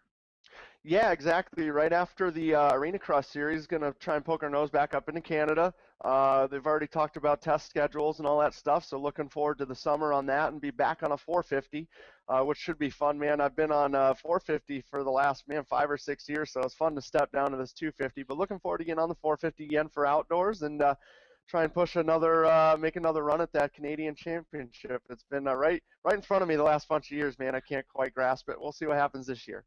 Well, something else they're doing this year in the AMSOIL Arena Cross Series, you're going to be at the same time, the beginning of May in Las Vegas. That's where your final ends up, also in Las Vegas. Yeah, I believe we race on a Friday night in Vegas, and you guys, I believe, are on a Saturday night. And a lot of us are starting to toss around the idea of poking our nose into the Supercross event there.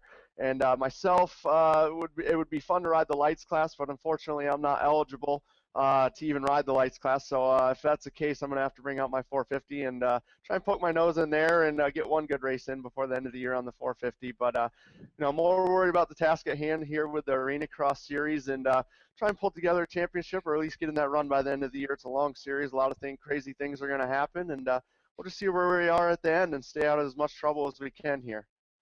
All right, Bobby, I know you're a busy guy. You won last night. Hopefully, I want to wish you the best of luck tonight in Wilkes-Barre there in Pennsylvania. I know you got a lot of family and friends. You're a northern New Yorker, and a lot of people coming down to support you and stuff. But go try to make it a 1-1 and go up to Chris Bloss afterwards and go, hey, you went 1-1 last week in Nashville. I went 1-1 in Wilkes-Barre. Thanks for coming on the show, Race Day Live, and good luck, Bobby.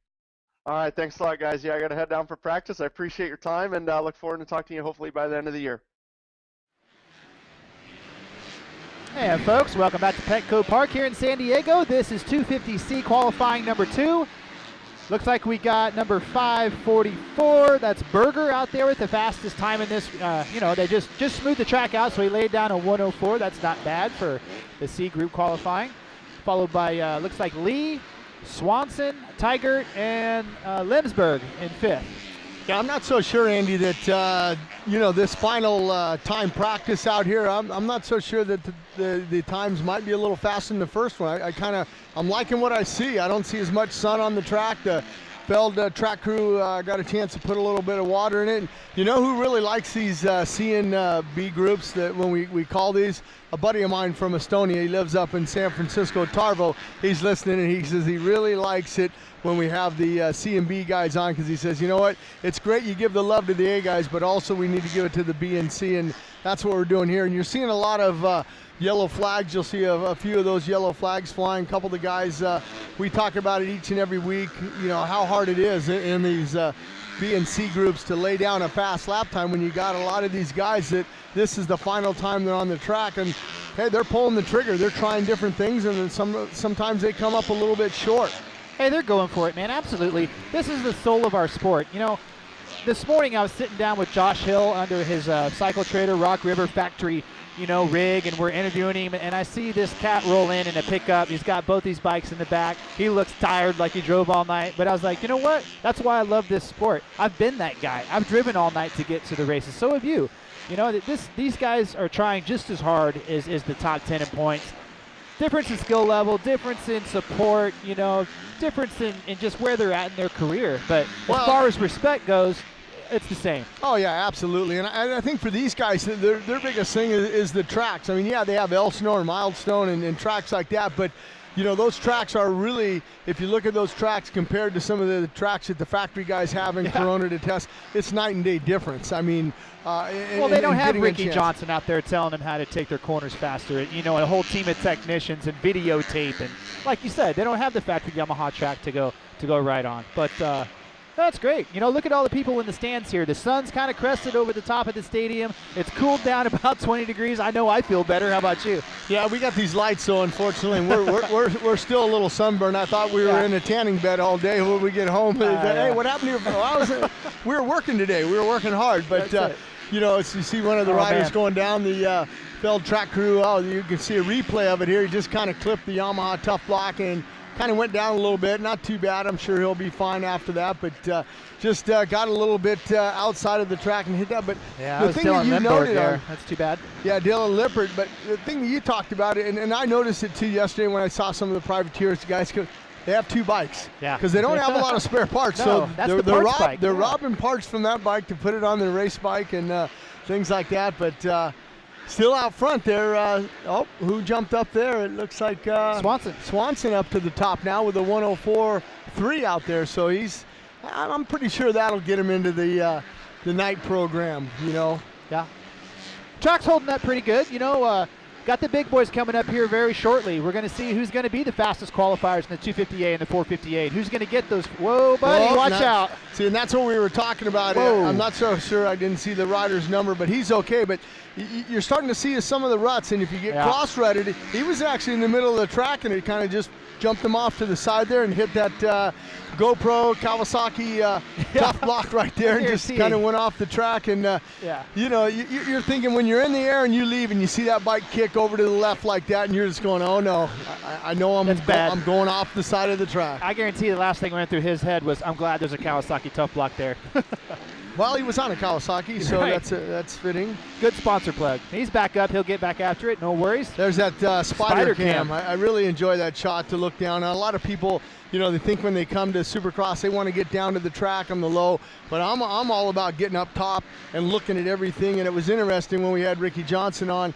He's a lot like I am, like I watched Justin Hill come through the pack last week. Yeah. We look at everything as old riders, you yourself also, you know, but the fans, you know, they kind of watch the top three guys. I look at everybody on that track because there's some good battles back there in the pack. I tell you, man, it was cool to see you and Ricky Johnson standing right next to me and talking. You know, I grew up watching you guys on the cover of Dirt Rider and motocross action, and you know, seeing you two guys from the mid-'80s sitting there talking it's just really cool. Been a great show with all of our guests. Really inspiring with Michael Leib, Alex Martin, having Eli Tomac on here, third in points, coming up to spend some time with us. Jeff Tilton with all the work he does with the you know, the military and teaching them guys how to ride bikes. Yeah, that's pretty cool what Jeff's doing and Ricky and stuff. Ricky on a different level, but Jeff, like you said, you know, they're in Afghanistan and Iraq, and that's why we have the military appreciation out here in San Diego. But they come here and they have all this money. They've saved up all this money because they're over there and they got a big, and they go down, they lay, you know, $10,000 down at the Yamaha, Suzuki, Honda, Cowie dealer, or Ducati or whatever it is, KTM,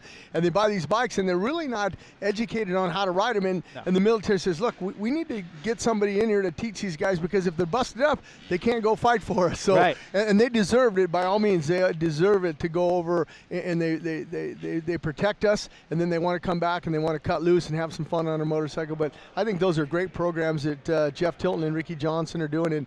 And you mentioned Eli Tomac. I mean, how huge was that for this guy to come up here? I mean, you don't know it for the people watching and listening in and everything, but the pits are way far away here, and that was a long hike for him to come up and spend some time with us. You know, it's super grateful. It was great. It was great. You know, you talk about good programs, folks. Well, we hope you've enjoyed Race Day Live today, but coming up right after our broadcast is a re-air of Supercross Behind the Dream from last week's broadcast. You know, it's going to be the one with them and Ken Roczen. So Race Day Live, Behind the Dream, and it's going to transition right into the big show on Fox Sports 1 at 7 p.m.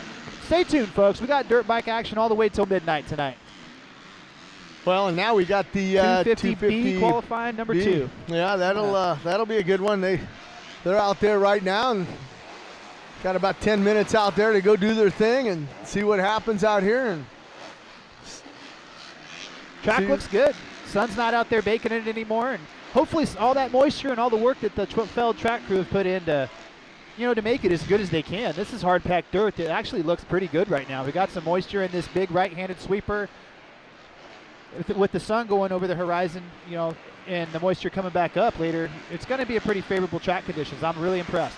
Yeah, I mean, you know, each and every week I'm always impressed with the Feld track crew and what they do. But like you said, when the sun goes away, that's when this track's going to start packing down right now. And then they'll go out there and they might even add a little water in some sections. And they'll bring the moisture up with the tractors and kind of fluff it up and everything. Yeah, you can see on your screen right there, that guy's killing it around that right-handed sweeper. That's number 217. That is Ryan Brees. You know, he got into the main event last weekend. Yeah, that's that timing section right there. You're going to see a lot of seat hopping, set off, set up, hit this one. Watch out for those ruts right there. Don't get cross-rutted. There's the spider cam. That looks right down on him. We can follow him here. There's a big triple right there, and then another triple into this corner, and a triple again. That was huge. If you can put that combination together consistently each and every time, there's those whoops we talked about. Made quick work of those things. Well, Brees has made pretty quick work of the whole track here. It looks like a pretty good lap. Probably going to be a heater for him. He's currently sitting, where is he at here, number 217? Well, he's at the top, of course. Didn't have to look very far. Yeah, Brees, Ryan Brees there, like you talked about, in 18th. Out of Idaho, as we're seeing Bannister now circling the track here. And folks, AMSOIL synthetic dirt bike oil delivers maximum horsepower, bulletproof wear protection, and consistent clutch feel for the confidence you need to get on it, get after it, and stay out front. AMSOIL Out Front Performance. Visit amsoil.com/dirtbike to learn more. And if you're ready to turn the corner, check out the National MX Champion Yamaha YZ250F and Super Nimble YZ450F at YamahaMotorsports.com or visit your local Yamaha dealer. I want to thank all of our sponsors. It's great. You know, DC Shoes is proud to be the official footwear sponsor of Monster Energy Supercross. Defy convention with DC Shoes. Yeah, there's Reese right there. He got in the main event also. You know, he's been riding pretty hard out here in the 250 West, making a name for himself. Yeah, you look at Trevor Reese, and like you talked about last weekend, a 16th for him, which is a good ride for him, and sitting 21st in the points right now. He's made 3 main events. He picked up 6 points, you know, at Anaheim 1, and then he got 3 points in Oakland, and like you said, he's got 5 points last week in Anaheim, and that 5 points, that 16th place. So pretty consistent, you know, 3 mains out of, you know, 5 already, and hopefully he can make it another main here tonight. He's done really well for himself, you know, the Alpine, California resident. Let's go ahead and send some love over to Reese's sponsors. He's got them listed here. It is Maxima Oils, MotoWorldRacing.com, Answer, and 100%. Watch him go through the whoops there. He looked good there. He's going to come around. There's that 65-foot triple. He's going to stick that. Let's see on this outside if he carries the momentum, if he can do 3. There you go. No. Yeah, it's just 2-2, and then he's going to do 3 right there in the middle, and then a single right there. That part of that left-hander after that triple is going to be huge as he goes over the Monster Energy finish line there. He's got about 5 minutes and 50 seconds. He's kind of working his way around to us now. You see, he just kind of took a little breather there, kind of reached down, pulled his pants up a little bit. And it's not like his pants are too baggy. What happens for people watching that is they have gripper seats. And when you have a gripper seat, it has a tendency when you turn the throttle to pull your pants down a little bit. So he just kind of come around that left-hander in the start line, pulled it up, adjusted his helmet, took a breather, and he's going back out now. Yeah, there's lots of traction out there. You know, with these guys in these 250Fs, you get on the gas coming out of the corners, you're exactly right, Jim. Those gripper seats just pull the pants down, the jersey comes out, and you're the wild thing out there. But, you know. Looking like JoJo Keller back in the day with his jersey hanging out. Yeah, something just reminded me, this is the 250B group, but coming up next is the 250A. We all remember what happened. Is Cooper Webb going to be back out here?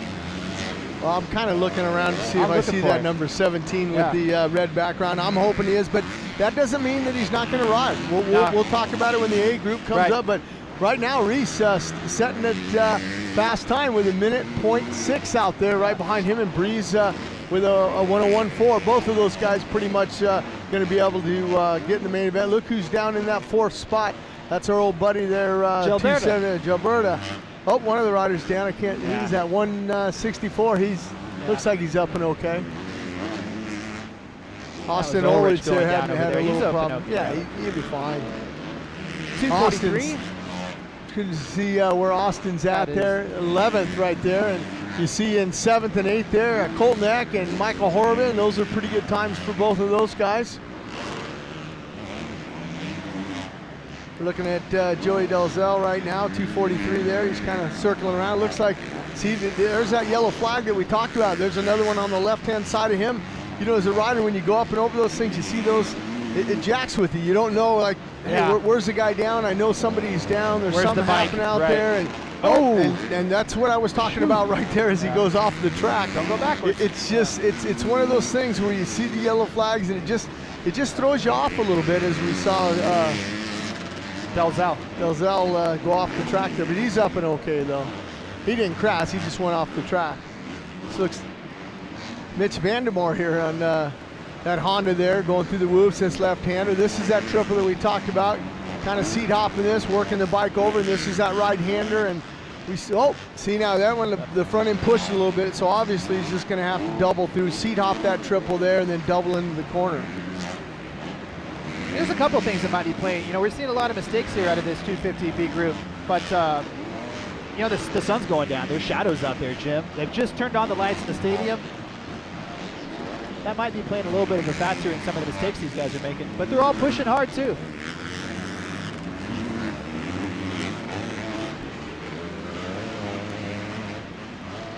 It's still Trevor Reese at the top. You know, being that he's got the fastest time, and yeah, you got about 2:33 left to go in this final time practice here. Some of the guys coming in, making some of their. I'm not so sure what. Yeah, Phil. He says he was pulling off the track there, Philip Klakow, and just saying, you know what, he probably wanted to go into the mechanics area, maybe make an adjustment to his bike. And with about 2 minutes to go here in 250B group qualifying, it's still Trevor Rice. He's the fastest. He's been the fastest pretty much the whole session. Looks good through the whoops right there. Yeah, I see how he got that front end up for that first whoop. He got that front end up and let that rear wheel kick down, then your bike gets level and you can drive across them. There's a couple really tough rhythm sections here tonight. So.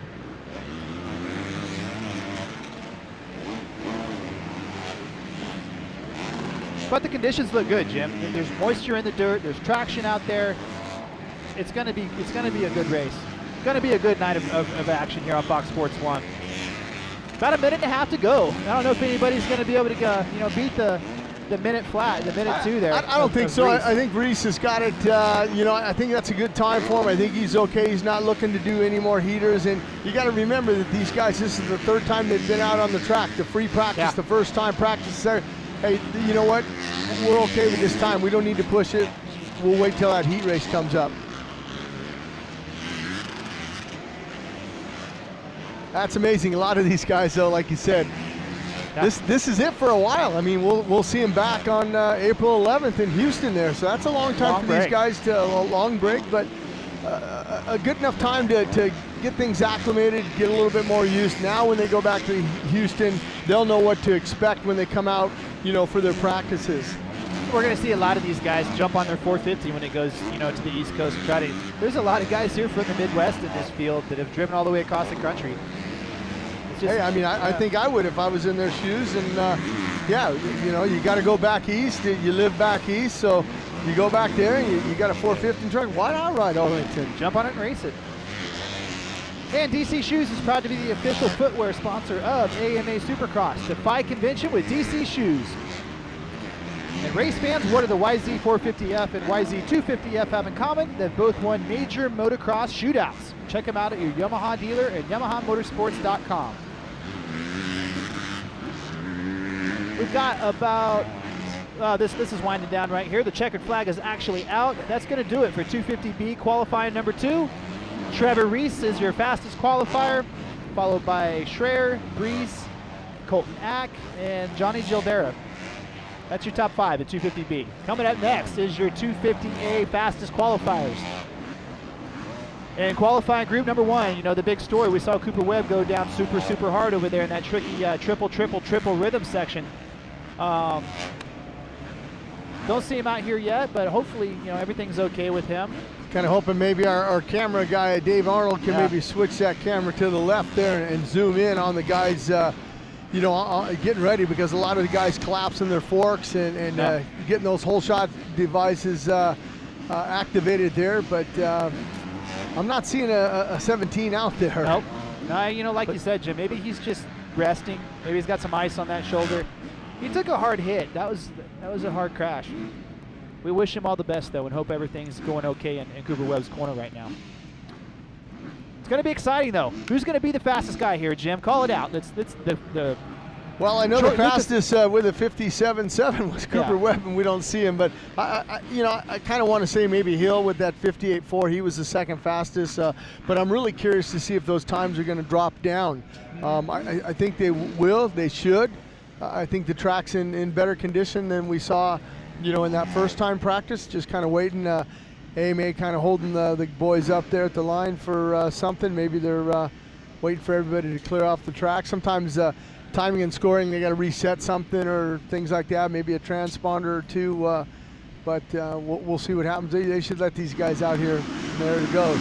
There's coming into your screen, it's going to be the Lucas Oil Troy Lee Design duo of Jesse Nelson and Shane McElrath. They've been jumping out to the front quite regularly. Got a clean track in front of them. No, I agree, Jim, like you were saying. to expound upon that, you know, the lines are cut into the track. They've got the moisture into it. They're going to see some fast lap times right here.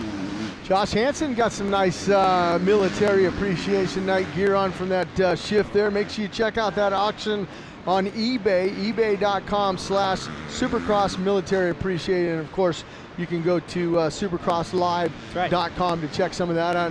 Make sure you check out the merchandise too online. If you're not here and get a chance to go in the pits and go to the merchandise booth and get some, always go online. We got Valentine's Day coming up next week.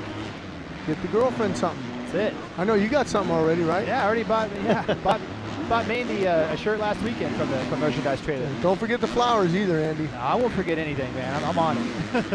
There's Aldridge right here. He's on it. Yeah, it's his last chance to try to, you know, really put 15 laps together, get a good top 5, even a top 10 finish. He's got the speed. He's pulled some good starts.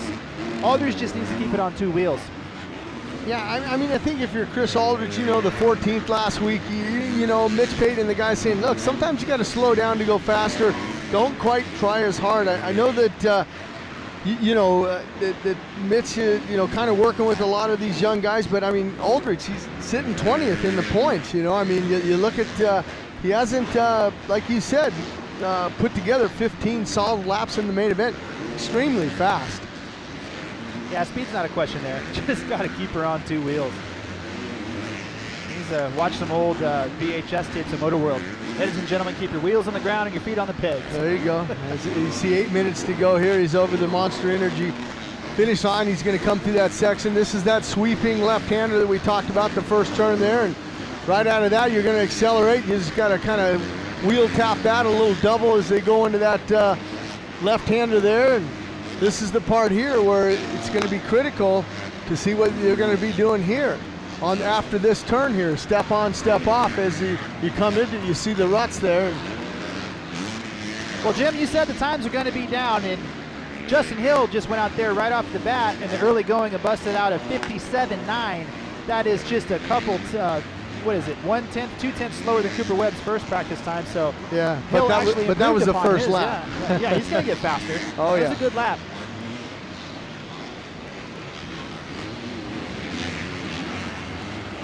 There's Nelson looking over his shoulder. That lap puts him second, 57.98. Nelson's been great. There's his teammate, McGrath.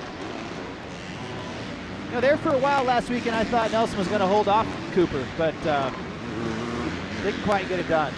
No, he wants to get his second of his career, you know, before we take this little bit of a break here.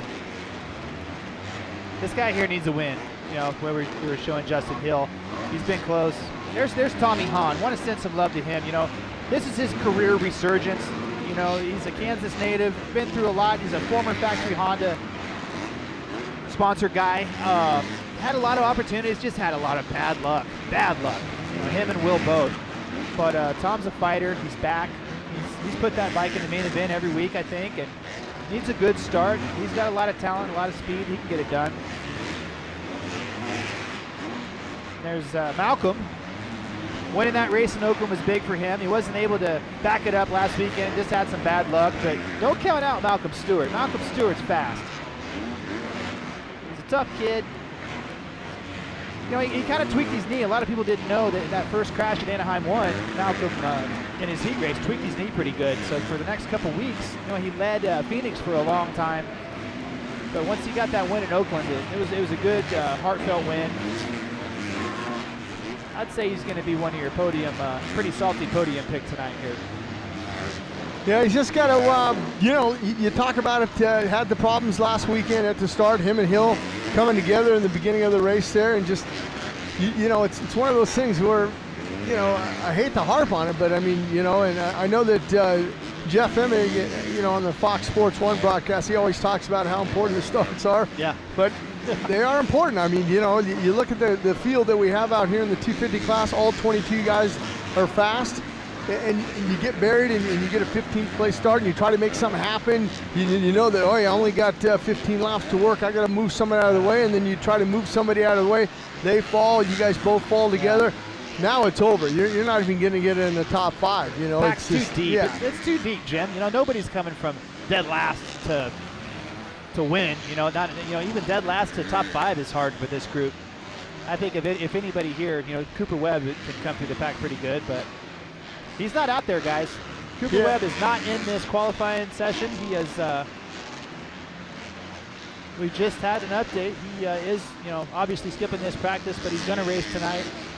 Going to be interesting to see. There could be some huge championship implications. Well, and there it is, like we talked about with Jesse Nelson, a 56.8. So clearly that's going to trump the 57.7 of Webb tonight, getting in there. I don't know for the people that are, picking Cooper Webb to win. I think that, with that crash that we saw, if I'm in there with Bobby Reagan and Steve Lamson and all the guys at the Star Racing Yamaha team, I'm telling them, hey, look, just take it easy out there. Just try to get maximum points tonight. Try to maintain, you got an 18-point lead. If we can leave here and have 10 going into the break, we're in a good position there. So we'll see what happens, but I think it's the absolutely right thing to do to hold him out of this one. We don't know, what his injuries are. We saw him holding his shoulders. It could be his hand. We saw him, holding it down. So we don't know, but hopefully he's good and healthy, and we'll see what happens when that when the gate drops for that heat races. We're waiting a chance to see Josh Hansen and Aaron Plessinger. They're rounding it. That is Aaron, yep. And with about 3 minutes to go here in qualifying number 2, it's Tyler Bowers, your fastest racer, followed by Nelson, Hill, Stewart, and Shane McElrath. That's your top 5 right now. With 3 minutes to go, these guys are really going to be laying down some heaters to get that top qualifying position. The blood's in the water. Cooper Webb isn't out there. Who's going to step up and be the fastest? Bowers was fastest last week.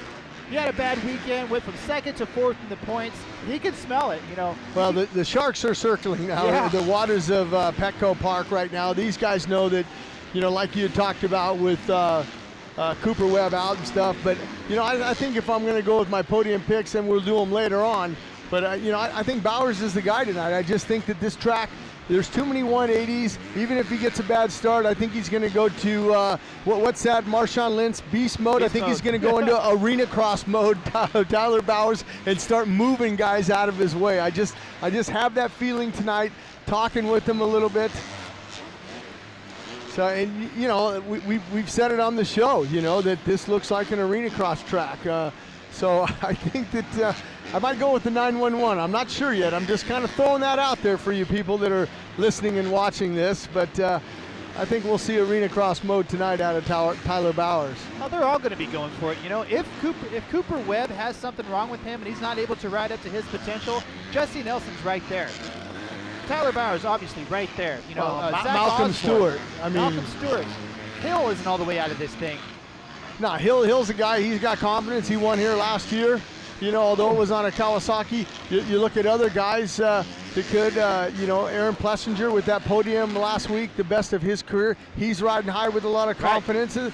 And I liked it in watching him in practice, the way he holds a tight line. So I just don't think that Cooper Webb's going to get out there and want to mix up bars with tonight. I think he's going to want to stay out of trouble, and I don't think he's going to want to push as hard as we've seen him push the previous 5 rounds. It's going to be tough.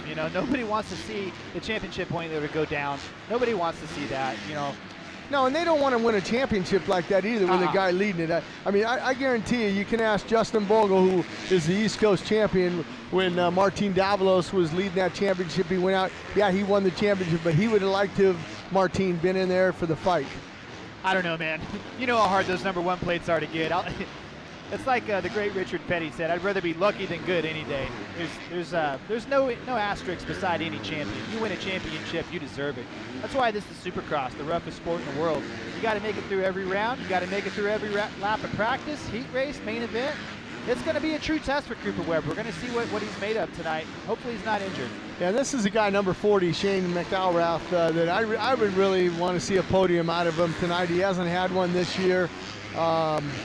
And he's been up there. He's just, I think he got him and Josh Hansen came together, and Shane went into the mechanics area and cleared out a few mechanics. But this is it. This is it. It's 3, 2, 1. Time's up. That's it. It's over. Osborne, we're on him right now. He's going to, obviously I could hear his bike coming around the sweeper. He's on a heater. Osborne is currently sitting in 6th position. We'll see if he can jump up into the top 5. With the checkered flag out, Bowers is your fastest qualifier with a 56.6, followed by Nelson, Hill, Bell, and Stewart. Osborne's digging in here. He's flying through the whoops. The hoops, the whoops, the stutters, the treacherous part of the track, as Jim calls it. Yeah, that is treacherous. I don't want to ride that. We were down there, you know, doing the track walk and getting a chance to walk through there. I said, man, I wouldn't want to go through this thing. Maybe on a little 125 two-stroke I might be all right, but definitely not on a 450 I Yamaha. want nothing to do with this track. We're going to keep an eye on Lurch here that's going to talk to Tyler Bowers, your fastest qualifier here. And Jim's pick for the win tonight. Fastest qualifying into the night program. How about this, number 911, Monster Energy Pro Circuit Kawasaki rider, Tyler Bowers. Tyler, congratulations. You're taking the pole into tonight again. Yeah, you know, got the fast lap. Second practice was really rough and rutted, so I tried to push it a little bit then, and I knew I was going to get faster in this practice, so I tried to kind of conserve my energy and just go out there and finish out all my lines. I had all the sections down. I just needed to connect everything, put a good lap in, and that's what I did. Tyler, it seems like everyone's kind of struggling to find some traction out there on the track right now. How much do you predict it's going to change between now and tonight? I think it's going to change a lot. You know, the moisture coming from the ocean here, I think is going to play a big factor in tonight. It was super rutted and muddy earlier. It's starting to dry out a little bit now. I think tonight's going to be good. Maybe not as rutted for the night show, but the dew is going to play a factor. It's going to be really slick. And lastly, I love the look of the girl. She's looking really good today. It's nice that you guys embrace the military appreciation. It looks really nice. Yeah, you know, I have a military background. My dad was in the Marines. He was stationed right here. I was born in Fallbrook, and I kind of grew up here till I was 4 years old. And then, you know, I'm a Marine baby, so happy to do it for the military, and you know, try to put on a good show tonight for the folks out there that sacrifice so much for us. And you know, people are over there fighting a war, and we're just over here riding dirt bikes. So it's an honor to come here and put on a good show for the guys. Wow, that means a lot to me as well. Thank you so much. Tyler Bowers takes the pole into tonight, and you heard it. He's riding for the military today. I don't think we... Wow, awesome interview there by Tyler Bowers. That guy's obviously fired up, man. See, now you know, Yeah. I kind of, You know what you're talking about, don't you, Jim? I look at that when I talked to him on the track walk. I did an interview with him earlier today. I talked to him a little bit. Anderson lost the front end there, and he's up and okay. Notice how he rolled. He didn't put his hands out. He didn't, you know, get those. He just kind of rolled with it. But now he needs to put his hand up or he's going to get hit by somebody. You know, Josh Hill jumped out there with him right at the beginning. Both practice sessions, both qualifying sessions, excuse me. He jumped right out to the front. Hill was able to put up a good time. You know, he's got his head screwed on right. He's got a new sponsor with him. Look for Josh Hill to make some noise tonight in the main event. Yeah, he can do it. I mean, last year, you know, he had a third towards the end there, the last race before Las Vegas there in East Rutherford, New Jersey there. So, yeah, he's capable of a podium. It's just going to take a few good starts. And, you know, I'm glad to see him with that 10th last weekend. I mean, he had few rounds before that not making the main event. That'll wear on you as a rider. It sure will. He's back, though. Hill's going to be hauling some butt tonight. Oh, look at Baggett hauling some butt. Yeah. Carrying the rear wheel through there. Ricky Johnson's guy, he's training. Baggett led that thing, got the whole shot and led it last weekend for a while. Pretty awesome. Blake Baggett is, you know, he's not to be overlooked. He's got serious speed, and he looks a lot more confident on that 450. And it's crazy how he's actually smoothed out on the bigger bike. Well, he's got a lot of power to work with. I mean, you know, if you respect the power, I mean, I think that a lot of times some of the 250 guys, you'll see them when they're out there riding, they don't quite have the power, but they see the 450 doing some section, and they'll try it, and they look a little bit ragged on the bike. But, you know, another mention, a guy that we've mentioned and we haven't talked about in a while as we're seeing Baggett here circling track, Josh Grant. You know, I mean, he hasn't been up. That's another guy that needs to pick it up tonight. But yeah, Hill looks good. You see him charging around, and just like Baggett here, we're getting a chance to look at Baggett now turn on the throttle. You notice how they're kind of drifting out a little bit. They're trying to, they're searching for a little bit of traction because underneath it's a little bit hard and slippery, and that's what they'll have a chance to deal with tonight. They're moving around out here today. Oh yeah, it's going to switch up like they just talked about, like Tyler Bowers just said in his interview. But folks, here we go. This is qualifying number 2. We're going to see who is the fastest qualifier here at PETCO Park. Right now, your top 5 is Trey Canard, followed by Eli Tomac, Davey Millsaps, Andrew Short, and Jason Anderson now jumps into the 5th position. On through the top 10, it is Chad Reed, Blake Baggett, drops down to 7th there actually. Josh Hill's 8th, Brock Tickle's 9th. 10th is Cole Seeley. About 6 minutes to go, Jim. It's heating up. Well, like Ricky Johnson said, he said, you know, hey, you look at a guy like Davey Millsaps, I kind of see a little different Davey today than in past. Maybe he's feeling a little bit healthier. He's sitting, well, he was third, now he drops down to fifth. So a couple of the other guys jumping back up to third now. It's just moving on. There's Chad Reed up to second now, and now up to the leader box. There goes Trey Canard. So there's two guys, like you just spoke about. There's two guys that are fast today that typically aren't in qualifying or haven't been this year. That's Davey Millsaps and Mr. San Diego, Chad Reed. Chad Reed was on fire in Oakland. He got his first podium of the season. He's won in San Diego 6 times. He looks aggressive out there. Well, something else, you know, we still got, you know, just a little over 5 minutes left in this. I'm sure that we're going to see a couple of the other guys jumping up there. Tomac now jumps up to second.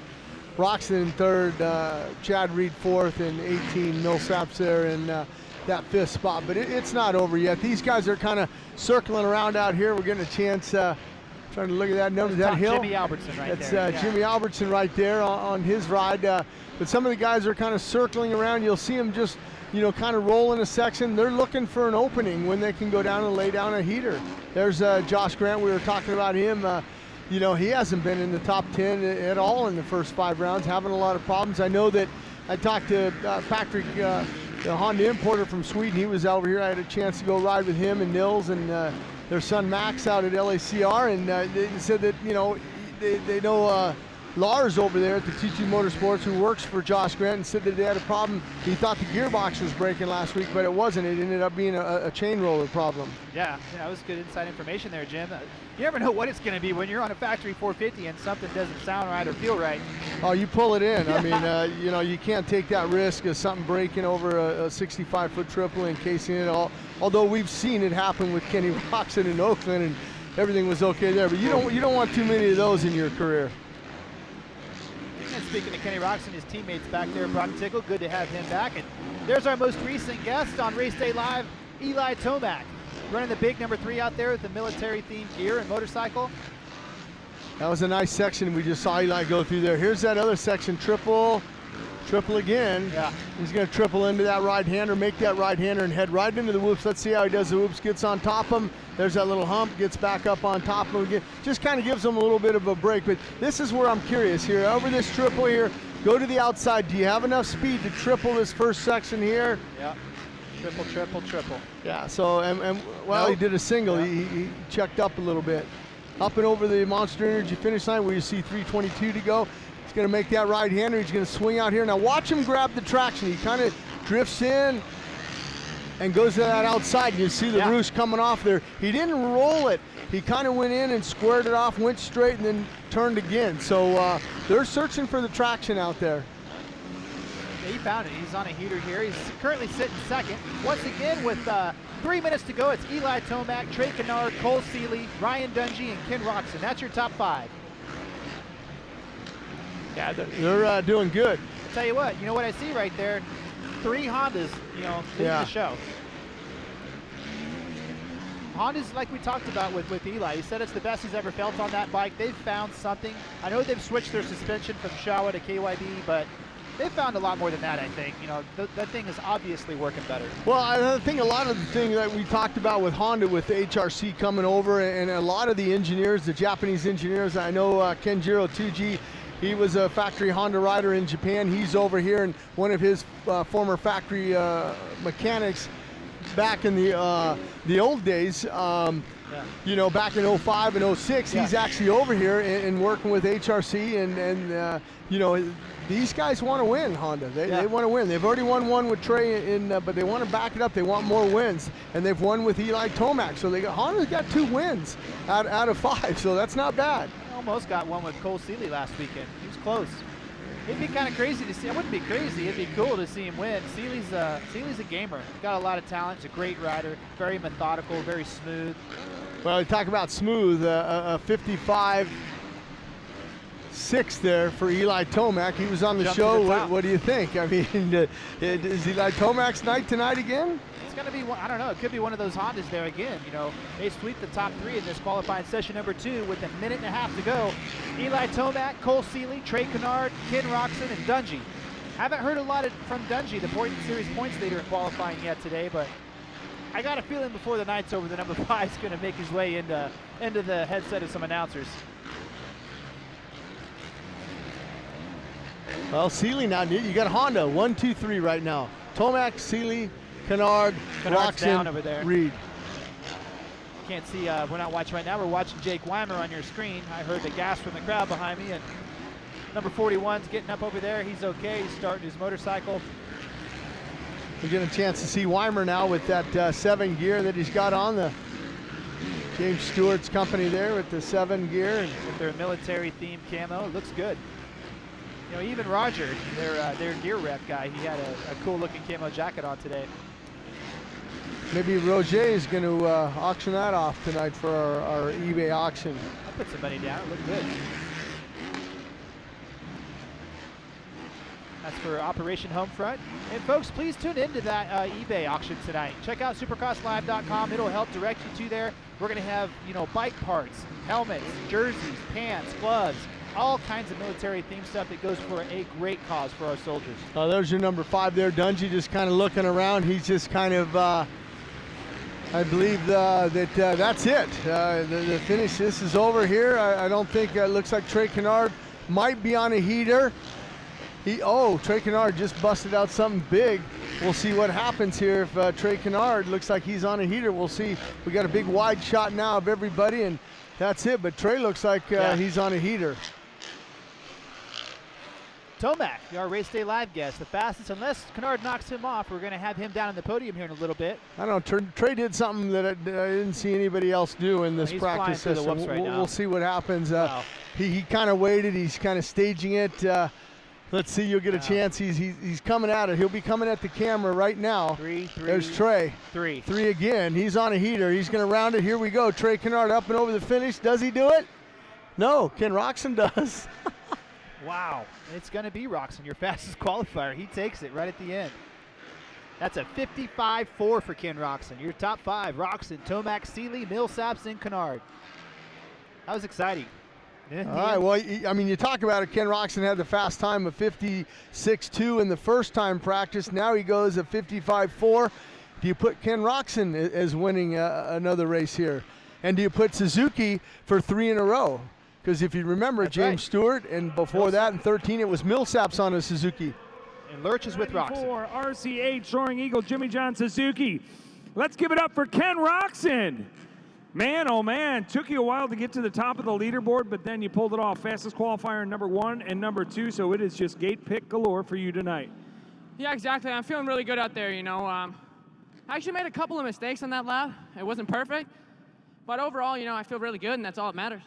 You know, let's talk about adjustments to the bike or how the track is changing throughout the day.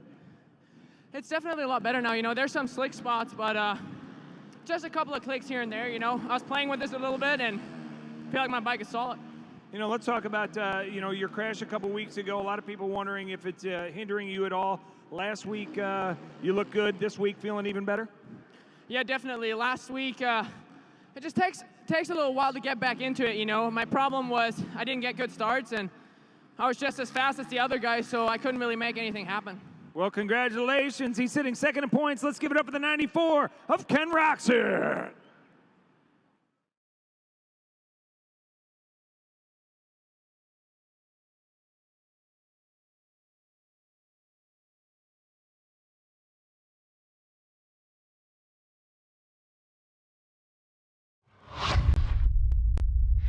Hey guys, this is Ryan Dungey, riding for Red Bull KTM on the number 5 bike, and you're watching Race Day Live.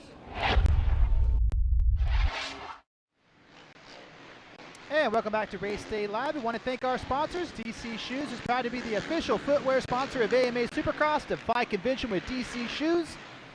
And if you want to turn your passion of cars and bikes into a new and exciting career, Universal Technical Institute and MMI partner for the world's top companies to build their programs so you can get the education you need to succeed.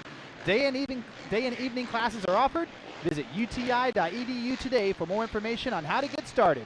Look at the crowd, Jim. They're all here watching us. That's beautiful. I mean, you know, to see the crowd out here at PETCO Park and to to watch this, final practice here with Kyle Partridge in this 450B, and then we have C after that. But just a great day here, and I'm looking forward to a great night of racing, to be honest with you. I mean, I think that, if you're a fan of Supercross, you get to watch Race Day Live, and then from that, you get to follow into Behind the Dreams with Kenny Roczen, that's here, and then you get to follow in with the Fox Sports 1 broadcast with Ralph and Jeff. I think, hey, yeah, we're just living the dream ourselves, Andy. I tell you what, man, we're living the dream here. If you guys are home having a barbecue, got some food on the grill, as soon as Race Day Live's over, like Jim said, Behind the Dreams next, and then the big show on Fox Sports 1.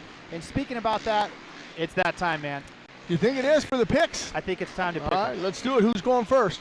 You go ahead and go first. You know what? I think I'm going to let my buddy Kurt Binke, because he actually texted in and he said, you know what? Hey, I got some friends in a sub, and they do get our show at down there on the Arms Force Network. So want to appreciate those guys and keeping us safe over here. But Binke, he's picking now. Now remind you, Kurt sends me these things. I get a text at like 6 in the morning, but it's 9 where he's at. So I get this text, and he's picking Webb, and then he's going with Bowers and Hill. But he didn't. I don't think he knows. He watched it. No, he knows. He watched the show. He knows. He's probably cringing right now going, I wish I could change it. But those are Kurt Binke's picks. I'm going to go with Bowers. I just think Bowers, I think he's going to go in arena cross mode tonight here. I think he's going to win it. I think Hill, he looks good out there. San Diego's been good to him. He won last year. I'm going to put him in that second. And I think I'm going to go with Nelson in third. The reason why I'm not going with Webb, and I'm a Yamaha guy and everything, and I like Webb, I just think that he's in a different place right now with this injury. We didn't see him out there for the final practice. They're saving him. I'm thinking they're just saying, hey, look, you don't have to be on the podium. 4th, 5th is okay. You got an 18-point lead. We got a big break before we see these guys in Houston on April 11th. So who you going with, Andy, in the 250 class? 250. I'm going to back you up, man. I think Tyler Bowers, this is his night. He's one of those guys, he kind of feeds on conflict, and I think he feeds on knowing that Cooper Webb might be a little banged up right now, and he's going to jump right at it. He's going to get a good start, I think, and he's in 4th in points, but he's not out of the championship. If Cooper has a really bad night tonight, he can win this thing. I think Tyler Bowers is going to get it done. I'm still picking Cooper Webb to get second. I don't know. Nobody knows what his condition is. I don't know. But if he's on the racetrack, he's fast enough to win the race and get second. And Jesse Nelson. Those are my 3. Bowers, Webb, and Nelson, the 250 class. All right, well, let's transition over to that 450. The 450 class, like I said, Kurt, he's going to go with number 5. I know Kurt Binke's got a KTM. He's a big KTM fan. He's a Dungey fan, so he's going with Dungey to win, Roczen in that 2nd spot, and Canard in that 3rd. I'm going to go a little different. I think that, Ken Roczen with the fast time that he said, I just think that he's got to rebound himself this weekend and gain some of that confidence back. He had a 15th and a 4th. He's been off the podium. I'm going to go with Roczen. I'm going to go with Tomac. I think Tomac, he looks good. I think he's going to get second. I think Dungey's, he might not be the fastest here today, but I think he's going to be on the podium in that 3rd spot for Dungey. Those are good picks, man. It's just tough. I don't know. When you look all the way through the list, we see some guys that are, creeping up and getting on the podium like Cole Seeley. Blake Baggett's riding good. You got Chad Reed, who's won this thing 6 times, in a different stadium, but in the same city. He looks good today. So you got Anderson. I know. It's gnarly. It's so hard to pick this year. But, we had Eli Tomac on the show today. It's a military theme. He's got a military bike. He's got military gear. His brother's a captain in the Air Force. Eli Tomac is going to win his 2nd main event tonight. I think he's got a great shot at it. Davey Millsaps, I think, is going to come out and surprise everybody. As a matter of fact, I think Davey Millsaps is going to get the whole shot and lead this thing for a while, but I don't think he's strong enough to lead for 20 laps. Tomac, Millsaps, and then I'm going to put Mr. San Diego. I know I've said that way too much today, but Chad Reed, I'm still a believer with Chad Reed. There's some fight left in that guy. He came from outside the top 10 to get 6th last weekend, had a podium in Oakland. I think he lands on the podium here tonight in San Diego. It's crazy saying that without putting Roczen in the middle of there, but those are my pick. Tomac, Millsaps, Chad Reed. All right, and I'm looking at the monitor now, and I see Partridge and Catanzaro there and Phil Nicoletti. I'm looking for those guys to be in that main event also. Yeah, you're right. We got guys that are out. Weston Pike's out. Dean Wilson's out. Will Hahn's out. And now Justin Barsha isn't going to race tonight in this main event. So attrition's taking its toll. We're going to have some cats in that main event that, that are we're going to be happy to see him in there. Well, But, and I think all in all, you know, the military appreciation night here at PETCO Park, San Diego, I think it's growing each and every year. I see it from last year and years past. I think the auction on eBay.com/Supercross military appreciation there, you know, supporting Operation Homefront. I think that's a great auction. A lot of great gear we've seen out here, and some of the parts, the number plates and shrouds and things like that will be auctioned off. So make sure you check that out on supercrosslive.com also. Yeah, they'll direct you right to where the stuff's going to be auctioned off on eBay. Please take part in that. You know, open up the checkbook and buy some cool stuff. It's one-off stuff we're going to have one time a year this season. You know, the manufacturers and the riders have made a big effort. But folks, we hope you've enjoyed Race Day Live today. It's certainly been a pleasure for myself and Jim Hawley to join you guys again. We want to say again, hi to all you soldiers out there, wherever you're at. Thank you for what you do and allowing us to race these dirt bikes and talk about it. It's been a great show. We want to thank our guests, Ricky Johnson, Michael Leib, Alex Martin, Eli Tomac, and Jeff Tilton. It's going to be awesome. We want to thank our sponsors, you know, of course, MMI, Yamaha, DC Shoes, Amsoil. Couldn't do this without those folks. It's round 6, man. We're going to leave California. It's all coming your way. Yeah, and we want to also thank the American Forces Network for tuning in, as well as all of our fans. And, hey, I'm looking forward to Arlington next week, the start of that East Coast on the 250. It's going to be great. Tune in tonight. Fox Sports 1, 7 p.m.